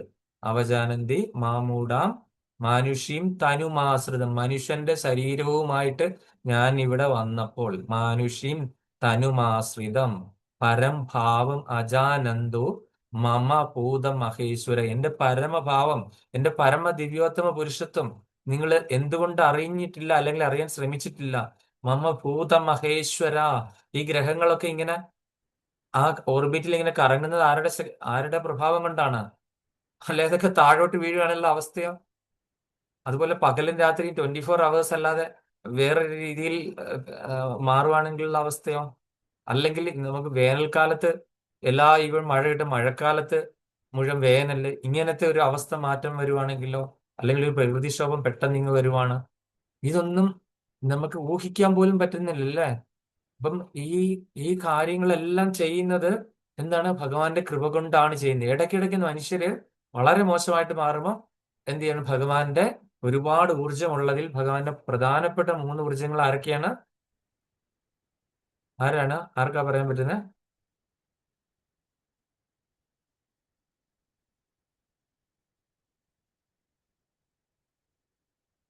ആർക്കും അറിയില്ല. കൃഷ്ണ. പ്രഭു എന്താണ് കേട്ടില്ലായിരുന്നു, ഭ- എക്സിറ്റ് ആയി. ഭ- ഭഗവാന്റെ പ്രധാനപ്പെട്ട ഒരുപാട് ഊർജമുണ്ട്. അനന്തകോടി ഊർജത്തിനുടമയാണ്. അത്രയും വലിയ പൊട്ടൻസിയാണ് ഭഗവാൻ. പക്ഷെ ഭഗവാന്റെ പ്രധാനപ്പെട്ട 3 ശക്തികൾ ഏതൊക്കെയാണ്? ബഹിരംഗ ശക്തി, തടസ്സ ശക്തി, അതല്ലേ? അതും പിന്നെ അന്തരംഗ ഒന്നുകൂടെ അന്തര അന്തരംഗ ശക്തി. അന്തരംഗ അന്തരംഗ ശക്തി. ശക്തിയിൽ നിന്നാണ് തുടങ്ങേണ്ടത് കേട്ടോ. ആ അപ്പൊ സച്ചിത് ആനന്ദ വിഗ്രഹ അല്ലെ? സച്ചിത് ആനന്ദ ശക്തികളുടെ സമ്മേളനം. അതുപോലെ തന്നെ അന്തരംഗ ശക്തി, തടസ്സശക്തി, ബഹിരംഗ ശക്തി. അപ്പൊ നമ്മൾ ജീവാത്മാക്കൾ അദ്ദേഹത്തിന്റെ തടസ്സ ശക്തിയായിട്ടാണ് ഇരിക്കുന്നത്, മാർജിനൽ പൊട്ടൻസി ആയിട്ടാണ് ഇരിക്കുന്നത്. അപ്പം ഈ അന്തരംഗ ശക്തിയുടെ പേഴ്സണിഫൈഡ് ഫോം എന്ന് പറയുന്നത് രാധാറാണിയാണ്. അതുപോലെ അത് രാധാറാണിയുടെ അണ്ടറിലാണ് യോഗമായൊക്കെ വരുന്നത്. അതുപോലെ തന്നെ ബഹിരംഗ ശക്തി യുടെ അധിപതി എന്ന് പറയുന്നത് ഭൗതിക പ്രകൃതി മുഴുവനും ബഹിരംഗ ശക്തിയുടെ അണ്ടറിലാണ്. ത്രിഗുണങ്ങളെല്ലാം വരുന്നത് ബഹിരംഗ ശക്തിയുടെ അണ്ടറിലാണ്. അതാരുടെ ഇതിലാണ് വരുന്നത്? ദുർഗാദേവി, മഹാമായ എന്ന് പറയുന്ന ശക്തിയുടെ ഇതില്. അപ്പം നമ്മളെ ജീവാത്മാവായിട്ടുള്ള നമുക്ക് എന്താണ്? ഭഗവാൻ ഒരു ഓപ്ഷൻ തന്നിരിക്കുകയാണല്ലേ. നമ്മള് ഓൾറെഡി നമ്മൾ ജീവിക്കുന്നത് ഇതാണ്, ഈ ബഹിരംഗ ശക്തിയിലാണ്. അപ്പൊ ബഹിരംഗ ശക്തിയിൽ തുടർന്ന് ഈ ചക്രങ്ങളിൽ ഇങ്ങനെ 84 ലക്ഷം ജീവരാശിയിൽ കൂടെ കറങ്ങാനായിട്ടുള്ള ആ ഒരു ഓപ്ഷനും ഉണ്ട്. അതുപോലെ തന്നെ നമ്മൾ അന്തരംഗ ശക്തിയിലേക്ക് ആകൃഷ്ടരായിട്ട് ഭഗവാന്റെ അടുത്തേക്ക് ചെല്ലാനായിട്ടുള്ള ഒരു പ്രൊവിഷനും തരുന്നുണ്ട് അല്ലേ. ഇതും ഭഗവാൻ ഇങ്ങനെ തന്നിരിക്കുക, ഫ്രീ ആയിട്ട് തന്നിരിക്കുക അല്ലേ. ഹരേ കൃഷ്ണ മഹാമന്ത്രം നമുക്ക് ഫ്രീ ആയിട്ട് തന്നിരിക്കുക അല്ലേ. ഒരു 10 പൈസ ടാക്സ് കൊടുക്കണ്ട, വില കൊടുക്കേണ്ട, പ്രത്യേകിച്ച് ഒരു സ്ഥലമോ സമയമോ സാഹചര്യമോ പഠിക്കാനായിട്ട് നമുക്ക് നാവൊന്ന് വേണ്ട. ഹരിനാരായണ എന്ന് നാവ് മാത്രം മതി, വേറൊന്നിന്റെ ആവശ്യമില്ല നാമം ജപിക്കാനായിട്ട് അല്ലേ. അപ്പൊ അതെല്ലാം ഭഗവാൻ ഇങ്ങനെ തന്നിരിക്കുകയാണ് അല്ലേ. അപ്പൊ നമ്മൾ ഈ നാവും കൊണ്ട് എന്താണ് ചെയ്യുന്നത്? നമ്മൾ നാവ് കൊണ്ട് മറ്റൊരാളുടെ പരദൂഷണം പറയുന്നു, കുറ്റം പറയുന്നു, മറ്റൊരാളുടെ കുറ്റം കാണാൻ ശ്രമിക്കുന്നു. ഇതാണ് നമ്മൾ നാവ് കൊണ്ട് ചെയ്യുന്നത്. അല്ലെങ്കിൽ എന്ത് ചെയ്യുന്നു? വെട്ടി വിഴുങ്ങാൻ വേണ്ടി ഇത് ഉപയോഗിക്കുന്നു അല്ലേ. അപ്പൊ അതാണ് നമ്മൾ ചെയ്യുന്ന ജീവാത്മ. അതുകൊണ്ടാണ് നമ്മൾ തടസ്സശക്തിയായി നമ്മള് ബഹിരംഗ ശക്തിയിൽ തന്നെ എപ്പോഴും നിൽക്കുന്നത്. നമുക്ക് അന്തരംഗ ശക്തിയിലേക്ക് പോകാനായിട്ട് സാധ്യമല്ല. അപ്പൊ ഇവിടെ പറഞ്ഞിരിക്കുന്നത് ഈ ഭഗവാൻ ഇത്രയും വലിയ സ്വരൂപത്തിലുള്ള ഭഗവാനെ മായാവാദികളൊക്കെ പ്രപഞ്ചാകാരം എന്ന് പറയുന്നു അല്ലെ. പ്രപഞ്ചത്തിന് സ്വരൂപമില്ല, രൂപമില്ല. മായാവാദികളും അങ്ങനെയുള്ള അദ്വൈതികളും പിന്നെ എന്താണ് ഈ അങ്ങനത്തെ ഒരുപാട് വാദങ്ങളുണ്ട്. ഇങ്ങനെ ഇതേപോലത്തെ ശൂന്യവാദം, മായാവാദം. അവരൊക്കെ ഈ ശൂന്യതയാണ്, അല്ലെങ്കിൽ എന്താണ്, ഇത് മുഴുവൻ മായയാണ്, അല്ലെങ്കിൽ ഒന്നുമില്ല, ശൂന്യത, ആ ഒരു അവസ്ഥയിലാണ് കാണുന്നത്. കാര്യം എന്താണ്? അത്രയും വലുതാണ് ഭഗവാന്റെ ആ ഒരു പൊട്ടൻസി എന്ന് പറയുന്നത്. ഭയങ്കര ബൃഹത്താണ്, നമുക്ക് ഉദ്ദേശിക്കാൻ പോലും പറ്റത്തില്ല. മായാവാദികൾ പറയുന്നത് ശരിയാണോ അല്ലയോ? ശരിയാണല്ലേ. നമ്മൾ മായാവാദികളെ എപ്പോഴും നമ്മൾ കുറ്റം പറയാണ്. കാര്യം ശ്രീലപ്രഭാതർ എപ്പോഴും അവരെ പറ്റി ഏതെങ്കിലും ഒരു ശ്ലോകത്തിൽ പറയാതിരിക്കത്തില്ല. ഇപ്പൊ ഇതിനകത്തും പറഞ്ഞിട്ടുണ്ട്, ചെറുതായിട്ട് സൂചിപ്പിച്ചിട്ടുണ്ട്. അപ്പൊ കാര്യം അവർ പറയുന്നത് എന്താണ്? ശരിയാണല്ലേ, പ്രപഞ്ചാകാരമാണ്, ശൂന്യതയാണ്, എല്ലാം നിറഞ്ഞു നിൽക്കുന്നതാണ്. നമുക്ക് ഇത്രയും വലിയൊരു സങ്കല്പം നമുക്ക് എങ്ങനെ മനസ്സിൽ കൊണ്ട് നടക്കാൻ പറ്റും? നമുക്ക് ചെറുതായിട്ടൊരു നാമം ജപിക്കാൻ പറഞ്ഞാൽ പോലും നമ്മൾ പറ്റിയില്ലാത്ത ആൾക്കാര് ഈ പ്രപഞ്ചത്തിന്റെ രൂപമുള്ള ആളെ നമുക്ക് എങ്ങനെ മനസ്സിലാക്കാൻ പറ്റും? ഇപ്പൊ എന്നോട് എന്റെ അച്ഛനെ ഒരു ശൂന്യത കാണിച്ചിട്ട് എന്റെ അച്ഛൻ ഇതായിരുന്നു എന്ന് പറഞ്ഞു കഴിഞ്ഞു കഴിഞ്ഞാൽ, അല്ലെങ്കിൽ എന്റെ മകനോടോ കൊച്ചുമകനോടോ എങ്ങാനും ഇതാണ് നിങ്ങളുടെ അപ്പൂപ്പൻ എന്ന് പറഞ്ഞ് ശൂന്യത കാണിച്ചു കഴിഞ്ഞാൽ എന്തായിരിക്കും അവന്റെ അവസ്ഥ? രൂപമില്ലാത്ത ഒരു അവസ്ഥയിൽ ആരൊക്കെങ്കിലും ലവ്, അഫക്ഷനോ എന്തെങ്കിലും ഉണ്ടാവുമോ? ഇല്ല. അല്ല, പ്രപഞ്ചാകാരമായിട്ടുള്ള ഒരു സംഭവത്തിൽ നമുക്ക് ഒരിക്കലും ഒരിക്കലും ആകർഷിക്കാനോ നമുക്ക് ലാളിക്കാൻ പറ്റുമോ? നമുക്ക് ഭയഭക്തിയോടെ കൂടി ഇത് ചെയ്യാൻ പറ്റുമോ? ഒന്നുമില്ല, യാതൊന്നുമില്ല. മായയാണ് സർവ്വതും, അല്ലെ? ബ്ലാങ്ക് ആയിട്ടുള്ള ഒരു സംഭവത്തിൽ നമുക്ക് എങ്ങനെ പറ്റും? നമ്മളുടെ പിതാവ് ഇന്ന് രൂപമുള്ളത് കൊണ്ടാണ് നമുക്കെല്ലാം രൂപമുള്ളത്, അല്ലെ? അപ്പൊ പിതാവ്, നമ്മുടെ പരംപിതാവായ ഭഗവാന് തീർച്ചയായിട്ടും രൂപമുണ്ട്. അദ്ദേഹം ദ്വിഭുജ ശ്യാമസുന്ദര രൂപത്തിൽ ഗോലോക വൃന്ദാവനത്തിലും അനേകം വൈകുണ്ഠധാമങ്ങളിലെ ചതുർഭുജ നാരായണ രൂപത്തിലും അദ്ദേഹം വസിക്കുന്നു. അതുപോലെ നമ്മളുടെ ഹൃദയത്തിൽ, എല്ലാവരുടെയും ഹൃദയത്തിൽ 8 ഇഞ്ച് നീളത്തിൽ പരമാത്മാവായിട്ടും അദ്ദേഹം വസിക്കുന്നു. അപ്പോൾ അത്രയും പൊട്ടൻസി ഉള്ള ഭഗവാനെയാണ് നമ്മൾ ചെറുതായിട്ട് കാണുന്നത്. അപ്പൊ നമ്മൾ ഓരോരുത്തരും ശ്രദ്ധിക്കണം, ഭഗവാന്റെ സേവയിൽ നമ്മൾ ചെയ്യുന്ന കാര്യങ്ങൾ നമ്മൾ എത്രമാത്രം പിശുക്കോട് കൂടിയാണ് ചെയ്യുന്നത്, അല്ലെങ്കിൽ പിന്നീടാകാം ഇത് നമ്മളായിട്ടില്ല എന്നൊക്കെ പറഞ്ഞ് നമ്മൾ നീട്ടി നീട്ടി വെക്കുന്ന ഒരുപാട് കാര്യങ്ങളുണ്ടല്ലോ. ഞാൻ ഇതിന് ക്വാളിഫൈഡ് അല്ല, ഞാൻ അങ്ങനെയാണ് ഇങ്ങനെയാണ്, ഓക്കെ, അവരിങ്ങനെയാണല്ലോ ചെയ്യുന്നത്, അപ്പൊ നമ്മൾ എന്തിനാ ചെയ്യുന്നത്, ഇങ്ങനെയൊക്കെ പറഞ്ഞ് നമ്മൾ പല പല പല പല ഇതുണ്ടാക്കുന്നുണ്ടല്ലേ. നമ്മുടെ തന്നെയായിട്ടൊരു ബുക്ക് നമ്മൾ ഉണ്ടാക്കുന്നുണ്ടല്ലേ. അപ്പം ശരിക്കും അതാണോ, അങ്ങനെയാണോ ചെയ്യേണ്ടത് എന്ന് നമ്മളൊന്ന് ഓരോരുത്തരും ആലോചിച്ച് നോക്കിക്കഴിഞ്ഞു കഴിഞ്ഞാൽ നമുക്ക് മനസ്സിലാകും നമ്മൾ ഏത് അവസ്ഥയിലാണെന്നുള്ളത്, അല്ലേ? അപ്പം ഈ ഈ പ്രപഞ്ചങ്ങൾ മുഴുവൻ ഉദ്ഭവിച്ചത് ഭഗവാനിൽ നിന്നാണ്. ഈ പ്രപഞ്ചങ്ങള് എന്താണ്, കാരണോദശികായ വിഷ്ണുവിന്റെ രോമകൂപങ്ങളിൽ നിന്നാണ് ഈ അസംഖ്യം ബ്രഹ്മാണ്ടങ്ങൾ ഉണ്ടായത്. ആ അസംഖ്യം ബ്രഹ്മാണ്ടങ്ങളിൽ നിന്ന് അവിടെയാണ് ഈ പറയുന്ന ഈ ഗർഭോദശയായ വിഷ്ണു കയറുകയും അദ്ദേഹത്തിന് നാഭിപങ്കജത്തിൽ ഉണ്ടായ താമരയില് ആദ്യത്തെ ജീവാത്മാവായിട്ടുള്ള ബ്രഹ്മദേവൻ പൂജാതനാകുകയും അവിടെ നിന്നാണ് പിന്നെ സൃഷ്ടി തുടങ്ങുന്നത്, അല്ലെ? 96 തത്വങ്ങൾ, മഹത്തത്വങ്ങളൊക്കെ നമ്മൾ പഠിച്ചു കഴിഞ്ഞു, അല്ലെ? അത്രയും ഇൻഗ്രീഡിയൻസ് വെച്ചിട്ടാണ് അദ്ദേഹം അതെല്ലാം കൂടെ കൂട്ടി മിക്സ് ചെയ്തിട്ടാണ് സൃഷ്ടി ചെയ്തത്, അല്ലെ? എന്നിട്ട് അദ്ദേഹം പ്രജാപതിമാരെ സൃഷ്ടിച്ചു, മനുക്കള്, അങ്ങനെയാണ് നമ്മൾ ഇവിടെ എത്തിച്ചേർന്നത്, അല്ലെ? സൃഷ്ടി. അപ്പൊ ജീവജാലം, അപ്പൊ ഭഗവാൻ എല്ലാം കൊടുത്തു, അല്ലെ? പ്രകൃതി കൊടുത്തു, മഹത്തത്വം കൊടുത്തു. ആ പ്രകൃതിയെ ഫലഭൂഷ്ടായി ഭഗവാന്റെ ഒറ്റ ദൃഷ്ടി കൊണ്ട് ഫലഭൂഷ്ടമാക്കി. അപ്പൊ അങ്ങനെ തരിശായിട്ടുള്ള സംഭവത്തിന് എല്ലാം ഭഗവാൻ എന്ത് ചെയ്യുന്നു? ജീവൻ കൊടുത്തു, അല്ല? അപ്പൊ അങ്ങനെയുള്ള ഈ ഭഗവാനിലാണ് ഇതെല്ലാം നിലനിൽക്കുന്നത്. നമ്മള് എന്താണ് നമ്മൾ ബ്രഹ്മ വിമോഹന ലീലയിൽ കൂടെ നമ്മൾ മനസ്സിലായി, അല്ലേ? ഭഗവാൻ അതുപോലെ തന്നെ നരസിംഹ ലീലയിൽ കൂടെ നമ്മൾ മനസ്സിലായി, നരസിംഹ അവതാരത്തിൽ കൂടെ, അല്ലെ? ഏത് ഭൗതിക ലോകത്ത് എത്ര നിയമങ്ങൾ ഉണ്ടാക്കിയാലും അതെല്ലാം ഭഗവാന് പൊട്ടിച്ചെറിഞ്ഞു കളയാൻ പറ്റും. കാര്യം ഈ നിയമങ്ങൾക്കൊക്കെ അതീതനാണ് ഭഗവാൻ. നമ്മൾ ഭഗവാനെ നിയമത്തിന്റെ കുരുക്കിലും ധർമ്മത്തിന്റെ അധർമ്മത്തില് കുരുക്കിലിട്ട് നമ്മള് ഭഗവാനെ വിമർശിക്കാനായിട്ട് പോവുകയാണ്, അല്ലേ? നമ്മൾ എന്ത് ഇതിലാണ് ഭഗവാനെ വിമർശിക്കാനായിട്ട് പോകുന്നത്?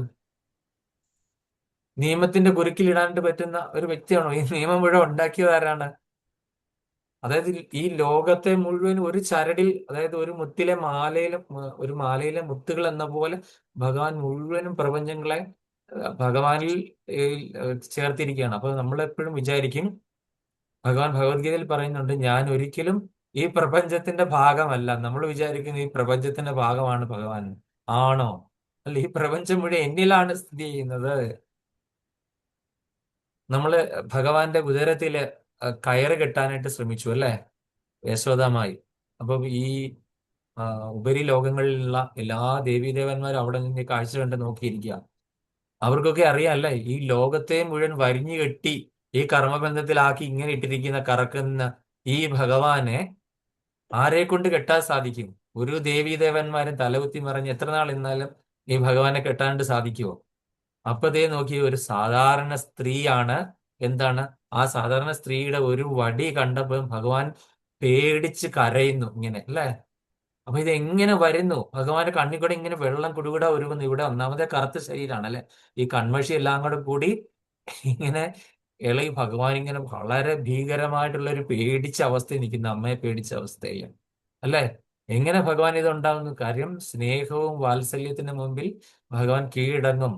ആ സ്നേഹമാകുന്ന കയർ കൊണ്ട് മാത്രമേ ഭഗവാനെ ബന്ധിക്കും. ഭഗവാന്റെ ഉദരത്തിലാണ് ഈ സർവ്വ പ്രപഞ്ചങ്ങൾ സ്ഥിതി ചെയ്യുന്നത്, അല്ലെ? യശോദമായി കയർ കൊണ്ട് കെട്ടാൻ പറ്റിയോ? ഇല്ല, കെട്ടാൻ പറ്റില്ല. എപ്പോഴും 2 അങ്കുലത്തിന് കുറവാണ് ഉണ്ടായത്, അല്ലെ? ആ 2 അങ്കുലം എന്തായിരുന്നു? ഒന്ന് നമ്മളുടെ പരിശ്രമം, പ്രാക്ടീസ്. 2 എന്താണ്? ഭഗവാന്റെ മെർസി. ഭഗവാന്റെ കൃപയുണ്ടെങ്കിൽ മാത്രമേ ഉള്ളൂ. നമ്മൾ എത്ര പ്രാക്ടീസ് ചെയ്താലും ഭഗവാന്റെ കൃപയുണ്ടെങ്കിൽ മാത്രമേ ഭഗവാനെ നമുക്ക് ബന്ധിക്കാൻ സാധിക്കുകയുള്ളൂ. ഭഗവാനെ ബന്ധിക്കുക, എങ്ങനെ ഭഗവാനെ ബന്ധനത്തിലാക്കും? അതായത് ഭക്തിപാശത്താൽ മാത്രമേ നമുക്ക് ബന്ധിക്കാനായിട്ട് സാധിക്കുകയുള്ളൂ. കാര്യം ഒരിക്കലും നമ്മൾ ആരും വിചാരിക്കരുത് ഭഗവാൻ ഈ പ്രപഞ്ചത്തിലുള്ള ഒരു വ്യക്തിയാണെന്ന് വിചാരിക്കരുത്. ഈ സർവ്വ പ്രപഞ്ചങ്ങളിലും ഭഗവാനിലാണ് സ്ഥിതി ചെയ്യുന്നത്. ഭഗവാൻ ഭഗവത്ഗീതയിലെ 2 ശ്ലോകങ്ങളുണ്ട്. ഇപ്പം ഞാനത് കോട്ട് ചെയ്യാത്ത കാരണം ഞാൻ ഇപ്പൊ പറയുന്നില്ല. അതിന്റെ റിലവന്റ് ആയിട്ടുള്ള ശ്ലോകമുണ്ട്, അല്ലേ? അപ്പൊ ഒരിക്കലും നമ്മൾ ആരും വിചാരിക്കരുത് ഭഗവാൻ ഈ ഒരു പ്രപഞ്ചത്തിന്റെ, ഭൗതിക പ്രപഞ്ചത്തിന്റെ ഒരു ഭാഗമാണെന്ന്. അതായത് ഈ പ്രപഞ്ചങ്ങൾ മുഴുവനും ഭഗവാനിലാണ് സ്ഥിതി ചെയ്യുന്നത്. ഇല്ല, എല്ലാ ദേവീ ദേവന്മാരും ഈ വരദാനങ്ങൾ കൊടുക്കുന്ന ആരിൽ നിന്ന് എടുത്തിട്ടാണ്? ആ ഒരു ശ്ലോകമുണ്ട് ഭഗവത്ഗീതയിൽ, അല്ലേ? ഞാനാണ് അവർക്ക് എല്ലാ വരദാനങ്ങളും കൊടുക്കുന്നത്. മറ്റുള്ള ദേവീ ദേവന്മാരൊക്കെ നമ്മൾ ചോദിക്കുമ്പോൾ എന്തെങ്കിലും തരുന്നത് ഭഗവാനിൽ നിന്ന് എടുത്താണ് കൊടുക്കുന്നത്. എല്ലാവരും റിപ്പോർട്ട് ചെയ്യുന്ന ഭഗവാനാണ്. എല്ലാവരും ഭഗവാന്റെ സേവകരാണ്. അവരൊക്കെ തന്നെ പലരും, മഹാദേവനും പാർവതി ദേവി ഒഴിച്ച് ബാക്കിയുള്ളവരെല്ലാവരും ഈ പറയുന്ന ജന്മമൃത്യുചിര, അതൊക്കെ എന്താണ്, പോസ്റ്റ് മാത്രമാണ്. അവരൊക്കെ മാറും. ഇപ്പൊ പ്രധാനമന്ത്രി മന്ത്രിമാരും 5 വർഷം കഴിയുമ്പോൾ മാറുന്നത് പോലെ അവരെല്ലാരും മാറിപ്പോകുന്ന ആൾക്കാരാണ്, ഭഗവാന്റെ സേവകരാണ്, അല്ലേ? അപ്പം ഇത് നമ്മൾ ഓരോരുത്തരും ചിന്തിക്കേണ്ടത്, ഈ ഭഗവാന് വിചാരിച്ചു കഴിഞ്ഞാൽ നടക്കാത്ത യാതൊരു കാര്യങ്ങളുമില്ല. നമുക്ക് ഭഗവാൻ ഒരിക്കലും ചോദ്യം ചെയ്യാനുള്ള അവകാശമില്ല. ഇത് എന്തുകൊണ്ട് അങ്ങനെ? നമ്മൾ അല്ലെങ്കിൽ ആ ഒരു ഭാവത്തിലെത്തണം. നമ്മൾ ക്രൂരമ്മയുടെയോ യശോദാമായുടെയോ അങ്ങനെയൊക്കെയുള്ള ആ ഒരു ഭാവത്തിലേക്ക് എത്തിച്ചേരുവാണെങ്കിൽ, ഭാവഭക്തിയിലേക്ക് വരുവാണെന്നുണ്ടെങ്കിൽ എടാ വാടാ പോടാ ബന്ധത്തിലേക്ക് നമ്മൾ ആയിത്തീരും. അല്ലാത്ത സ്ഥിതിക്ക്, നമ്മൾ ആ ഒരു സ്ഥിതിയിൽ എത്താത്ത സ്ഥിതിക്ക് ഒരിക്കലും ചോദ്യം ചെയ്യാനോ വിമർശിക്കാനോ പാടില്ല. കാര്യം നമ്മൾ ക്വാളിഫൈഡ് അല്ല, അല്ലേ? ഇത് പറയാനായിട്ട് കേൾക്കാനായിട്ട് നമുക്ക് ഭാഗ്യം ഉണ്ടാകാതെ ഏതോ മുജ്ജന്മങ്ങളിൽ നമ്മൾ എവിടെയോ വെച്ച് പോയതിന്റെ ബാക്കിയായിട്ടാണ് നമ്മൾ ചെയ്യുന്നത്, അല്ലേ? ഇനിയിപ്പൊ ഈ നിമിഷം നമ്മൾ ഉപേക്ഷിച്ചു കൃഷ്ണബോധത്തിന് വിട്ടുപോയാലും നമുക്ക് അതിന്റെ ഭഗവാൻ ഓപ്ഷൻ തന്നിരിക്കുന്ന അടുത്ത ജന്മം ഇതിന്റെ ബാക്കി തൊട്ട് തുടങ്ങിയാൽ മതി. അങ്ങനെ ഒരു കൃപയും കൂടി ഭഗവാൻ തന്നിരിക്കും. കാര്യം നമ്മൾ മക്കളല്ലേ, ഭഗവാൻ അങ്ങനെ വെറുതെ ഉപേക്ഷിക്കില്ല. നമ്മളുടെ മക്കളൊക്കെ എത്രയോ തെറ്റ് ചെയ്യുന്നുണ്ട് നമ്മുടെ മുമ്പിൽ, അല്ലേ? നമ്മളത് വിചാരിച്ചുകൊണ്ടിരിക്കുവോ? അല്ലേ? വലിയ മാതാജിക്ക് അറിയാം, മക്കളും കൊച്ചുമക്കളും ഉള്ളതാണ്. എത്ര നമ്മളോട് എന്തൊക്കെയോ ചിലപ്പോൾ മോശമായിട്ടൊക്കെ പെരുമാറും പല സമയത്തും ഒക്കെ. നമ്മൾ അങ്ങോട്ട് ദേഷ്യപ്പെടും, അവർ തിരിച്ച് 10 ഇങ്ങോട്ട് പറയും. ഇപ്പോഴത്തെ കലിയുഗല്ലേ. പക്ഷെ നമ്മൾ ആ കുട്ടികൾ ആ വിരോധം വെച്ചുകൊണ്ടിരിക്കും. അവൻ എന്നോട് അന്ന് അങ്ങനെ പറഞ്ഞു. അതുപോലെ തന്നെ ഭഗവാനോട് എന്ത് ചെയ്തെന്ന് പറഞ്ഞാലും ഭഗവാൻ അത്ര മെർസിഫുൾ ആയതുകൊണ്ട് നമ്മളോടെല്ലാം അത്രയും ആ ഒരു കൃപയുള്ള ഒരു വ്യക്തിത്വമാണ്. അപ്പൊ അതുകൊണ്ട് നിനക്ക് ഇതിനെക്കുറിച്ചൊക്കെ അറിവുള്ളതാണല്ലോ എന്ന് നാരദമുനി വ്യാസദേവനോട് പറയാണ്. ഞാനപ്പോ എന്താണ് ഇതിനൊരു സംഗ്രഹം നൽകിയെന്ന് മാത്രമേ ഉള്ളൂ എന്ന് പറയുന്നു. അടുത്തത് 21ാമത്തെ ശ്ലോകം. ത്വമാത്മനാത്മനമ ഹേ വേഹ്യമോഹദൃക് പരസ്യ പുംസാ പരമാത്മന കാകലാം അജം പ്രജാതം ജഗദശിവായത തന്മാഹാനുഭാവ്യഭ്യുദയോദിക ഗണ്യതാം. ഹരേ കൃഷ്ണ. ശ്രീരഞ്ജിനി മാതാജി.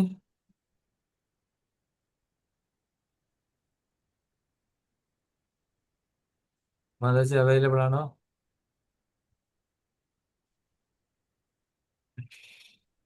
അല്ലെങ്കിൽ രാധാ മാതാജി? ഹരേ കൃഷ്ണ. എനിക്കറിയില്ല. ശരി. ത്വമാത്മനാത്മനമവേഹ്യമോഹദൃക് പരസ്യ പുംസ പരമാത്മന കലാം അജം പ്രജാതം ജഗദശിവായ തന്മഹാനുഭാവാഭ്യുദയോതി ഗണ്യതാം. ഹരേ കൃഷ്ണ. ഹരേ കൃഷ്ണ. കേട്ടില്ല. ഹരേ കൃഷ്ണ. ഹരേ കൃഷ്ണ. ഞാൻ ഇവിടെ ഇരിപ്പുണ്ട് മാതാജി പ്രഭു. അതാണ് ഇടയ്ക്കൊക്കെ വർത്തമാനം കേൾക്കുന്നേ. ഹരി ബോൾ. ഞാൻ എന്തോ എനിക്ക് എവിടെയോ സംശയം തോന്നിയായിരുന്നു, എവിടെയോ കേട്ടു. അതാ ഇനി ഞാൻ വായിക്കാം ഇതിന്റെ ഭാവാർത്ഥം. ഞാൻ വിളിക്കാം മാതാജിയെ, വിളിക്കാം. ഒറ്റ മിനിറ്റ്. ഇതിന്റെ പദാനുപദ തർജ്ജമ. ത്വം അങ്ങ്, സ്വയം, ആത്മന അങ്ങ്, സ്വ ആത്മാവിനൽ, ആത്മാനം പരമാത്മാവ്, അവേഹി അന്വേഷിച്ച് കണ്ടെത്തുക, അമോഘത കുറ്റമറ്റ ദൃഷ്ടിയുള്ള, ഒരുവൻ പരസ്യ വാസു സർവാതിശയ ആയ പുംസ പരമദിവ്യോത്തം പുരുഷൻ പരമാത്മന പരമപുരുഷന്റെ കലാം പൂർണ്ണാംശമായ അജം അജൻ ജന്മരഹിതൻ പ്രജാതം ജന്മമെടുത്തു പൂജാതനായി ജഗത ലോകത്തിന്റെ ശിവായ ക്ഷേമത്തിനായി തൽ ആഹ തൽ ആ മഹാ അനുഭാവ പരമദിവ്യോത്തം പുരുഷനായ ശ്രീകൃഷ്ണന്റെ ഭഗവാന്റെ അഭ്യുദയ ലീലകൾ അതിഗണ്യതാം അതിവിപുലമായി വിശദമാക്കുക. വിവർത്തനം ഭാവാർത്ഥം ദിവ്യങ്കിരി സി ഭക്തിവേദാന്ത സ്വാമി ശ്രീല പ്രഭുപാദ് ജയശ്രീല പ്രഭുപാദ്. അങ്ങേക്ക് പരിപൂർണ ദൃഷ്ടി ആണുള്ളത്. ഭഗവാന്റെ പൂർണ്ണാംശമായി അവതരിക്കിയാൽ അങ്ങേക്ക് സ്വയം പരമദിവ്യോത്മ പുരുഷനെ ഗ്രഹിക്കാൻ കഴിയുന്നു. അജനെങ്കിലും സർവമാന ജനങ്ങളുടെയും ക്ഷേമത്തിനായി അങ്ങ് ഈ ഭൂമിയിൽ അവതരിച്ചു. ആകയാൽ പരമദിവ്യോത്തമ പുരുഷനായ ശ്രീകൃഷ്ണ ഭഗവാന്റെ സർവാതിശയവും അതീന്ദ്രിയവും ആത്മജ്ഞാനപരവുമായ ലീലകളെ ദയവായി സുവ്യക്തമായി സവിസ്തരമായും വിശദീകരിച്ച് വർണ്ണിച്ചാലും. അപ്പൊ ഇതിന്റെ ഭാവാർത്ഥം നമുക്ക് നോക്കാം. ഞാൻ അംബിക മാതാജി. ഹരേ കൃഷ്ണ. ഭാവാർത്ഥം. ജയ് ശ്രീല പ്രഭുപാദ് കി ജയ്. പരമദിവ്യോത്തമ പുരുഷനായ ശ്രീകൃഷ്ണ ഭഗവാന്റെ അധികാരപ്പെടുത്തപ്പെട്ട പൂർണ്ണാംശ അവതാരമാണ് ശ്രീല വ്യാസദേവൻ. ഭൗതിക ലോകത്തിലെ പതിതാത്മാക്കളെ ത്രാണനം ചെയ്യാനായി അദ്ദേഹത്തിന്റെ അഹൈതകമായ കാരുണ്യത്താലാണ് അദ്ദേഹം അവരോഹണം ചെയ്ത ഈ ഭൂമിയിൽ അവതരിച്ചത്. ഈ വിസ്മൃതാവസ്ഥയിലായതും അധപ്പതിച്ചതുമായ ബദ്ധാത്മാക്കൾ ഭഗവാന്റെ അതീന്ദ്രിയ പ്രേമയുത സേവനത്തിൽ നിന്നും വിയുക്തമാകുന്നു. ജീവാത്മാക്കളെല്ലാം ഭഗവാന്റെ അവിഭാജ്യ ഘടകങ്ങളാണെന്ന് മാത്രമല്ല, അവർ ഭഗവാന്റെ ശാശ്വത സേവകരുമാണ്. ആകയാൽ പതിതാത്മാക്കളുടെ നന്മയ്ക്കായി സർവ വേദസാഹിത്യങ്ങളും ക്രമാനുഗതമായി വിന്യസിച്ചിരിക്കുന്നു. മാത്രവുമല്ല, അത്തരം സാഹിത്യങ്ങളുടെ ആനുകൂല്യത്തെ പരമാവധി പ്രയോജനപ്പെടുത്തി ഭൗതിക ആസ്തിത്വ ബന്ധനങ്ങളിൽ നിന്നും സ്വതന്ത്രമാകേണ്ടത് പതിതാത്മാക്കളുടെ കർത്തവ്യമാകുന്നു.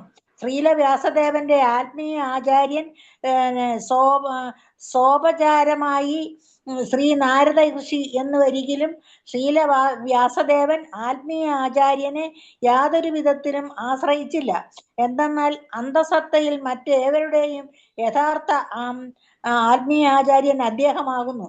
എന്നാൽ ഒരാചാര്യന്റെ കർമ്മം നിർവഹിക്കയാൽ അദ്ദേഹം സ്വയം ഭഗവാനായിരുന്നിട്ടും കൂടി ഒരുവന് നിശ്ചയമായും ആത്മീയ ആചാര്യൻ ഉണ്ടാകണമെന്ന് നമ്മെ സ്വന്തം ശിഷ്ടാചരണത്താൽ അഭ്യസിപ്പിച്ച് ഭഗവാൻ ശ്രീകൃഷ്ണൻ, ഭഗവാൻ ശ്രീരാമൻ, ശ്രീ ചൈതന്യ മഹാപ്രഭു തുടങ്ങി പരമദിവ്യോത്തമ പുരുഷന്റെ എല്ലാ അവതാരങ്ങളും അവരുടെ അതീന്ദ്രിയ സ്വഭാവത്താൽ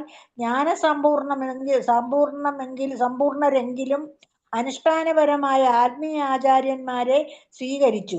ശ്രീകൃഷ്ണ ഭഗവാന്റെ പാതാരബിന്ദങ്ങളിൽ അഭയം പ്രാപിച്ചതിന് സാമാന്യ ജനങ്ങളെ ബോധവാന്മാരാക്കാനായി ഭഗവാൻ സ്വയം ശ്രീലവ്യാസദേവന്റെ രൂപത്തിൽ ഭഗവാന്റെ അതീന്ദ്രിയ ലീലകളെ സൂക്ഷ്മ പദപ്രയോഗം കൊണ്ട് ചിത്രിതമായി വർണ്ണിച്ചിരിക്കുന്നു. ഹരേ കൃഷ്ണ പ്രഭു. ഹരേ കൃഷ്ണ. അപ്പൊ നമ്മളിവിടെ മനസ്സിലാക്കേണ്ട കാര്യം എന്ന് പറഞ്ഞു കഴിഞ്ഞാൽ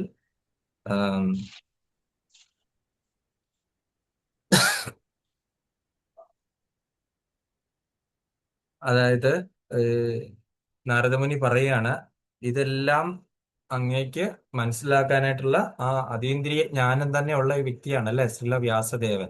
വ്യാസദേവൻ ഒരു സാധാരണ വ്യക്തിയല്ല എന്ന് നമുക്കറിയാം. ഭഗവാന്റെ പൂർണ്ണ അംശ അവതാരമാണ് അല്ലെ. അപ്പൊ അത് ഭഗവാൻ കൃഷ്ണദ്വൈപായന വ്യാസദേവനായിട്ട് ആണ് അവതരിച്ചത്. ഒരുപാട് വ്യാസദേവന്മാരുണ്ട്. അതായത് ഓരോ മനുവിന്റെ കാലഘട്ടത്തിലും ഇങ്ങനെ വ്യാസദേവന്മാരുണ്ടാകും. അങ്ങനെ ഈ നമ്മുടെ കൃഷ്ണദ്വൈപായന വ്യാസദേവനാണ് ശ്രീമദ് ഭാഗവതം എഴുതിയത്.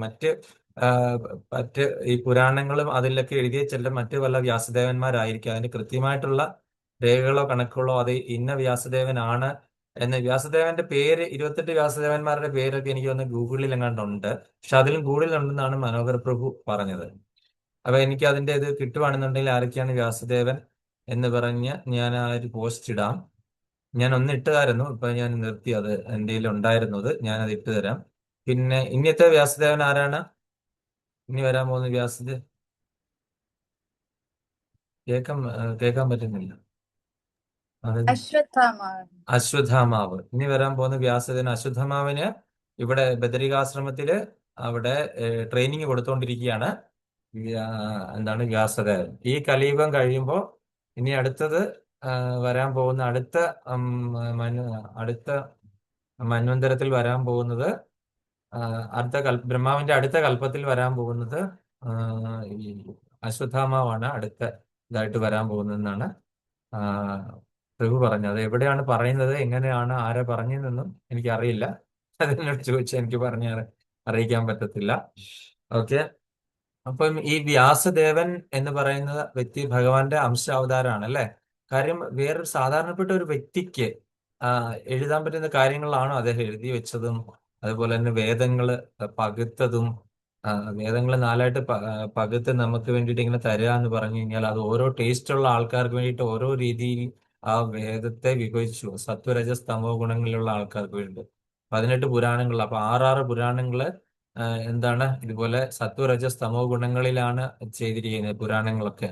അപ്പൊ എല്ലാ വിഭാഗത്തിലുള്ള ആൾക്കാരെയും ഉന്നമനം ലക്ഷ്യമാക്കിക്കൊണ്ടിട്ടാണ് ഉണ്ടായത്. അല്ലെങ്കിൽ ഒരു തരത്തിലുള്ള ആളെ മാത്രം അല്ലെ എല്ലാരെയും ബ്രാഹ്മണരാക്കുക എന്നുള്ള രീതിയിലല്ല ഈ നമ്മള് കണ്ടതല്ലേ, പൗരാണിക കാലം മുതൽ നമ്മൾ കണ്ടുവന്നത് അല്ലേ.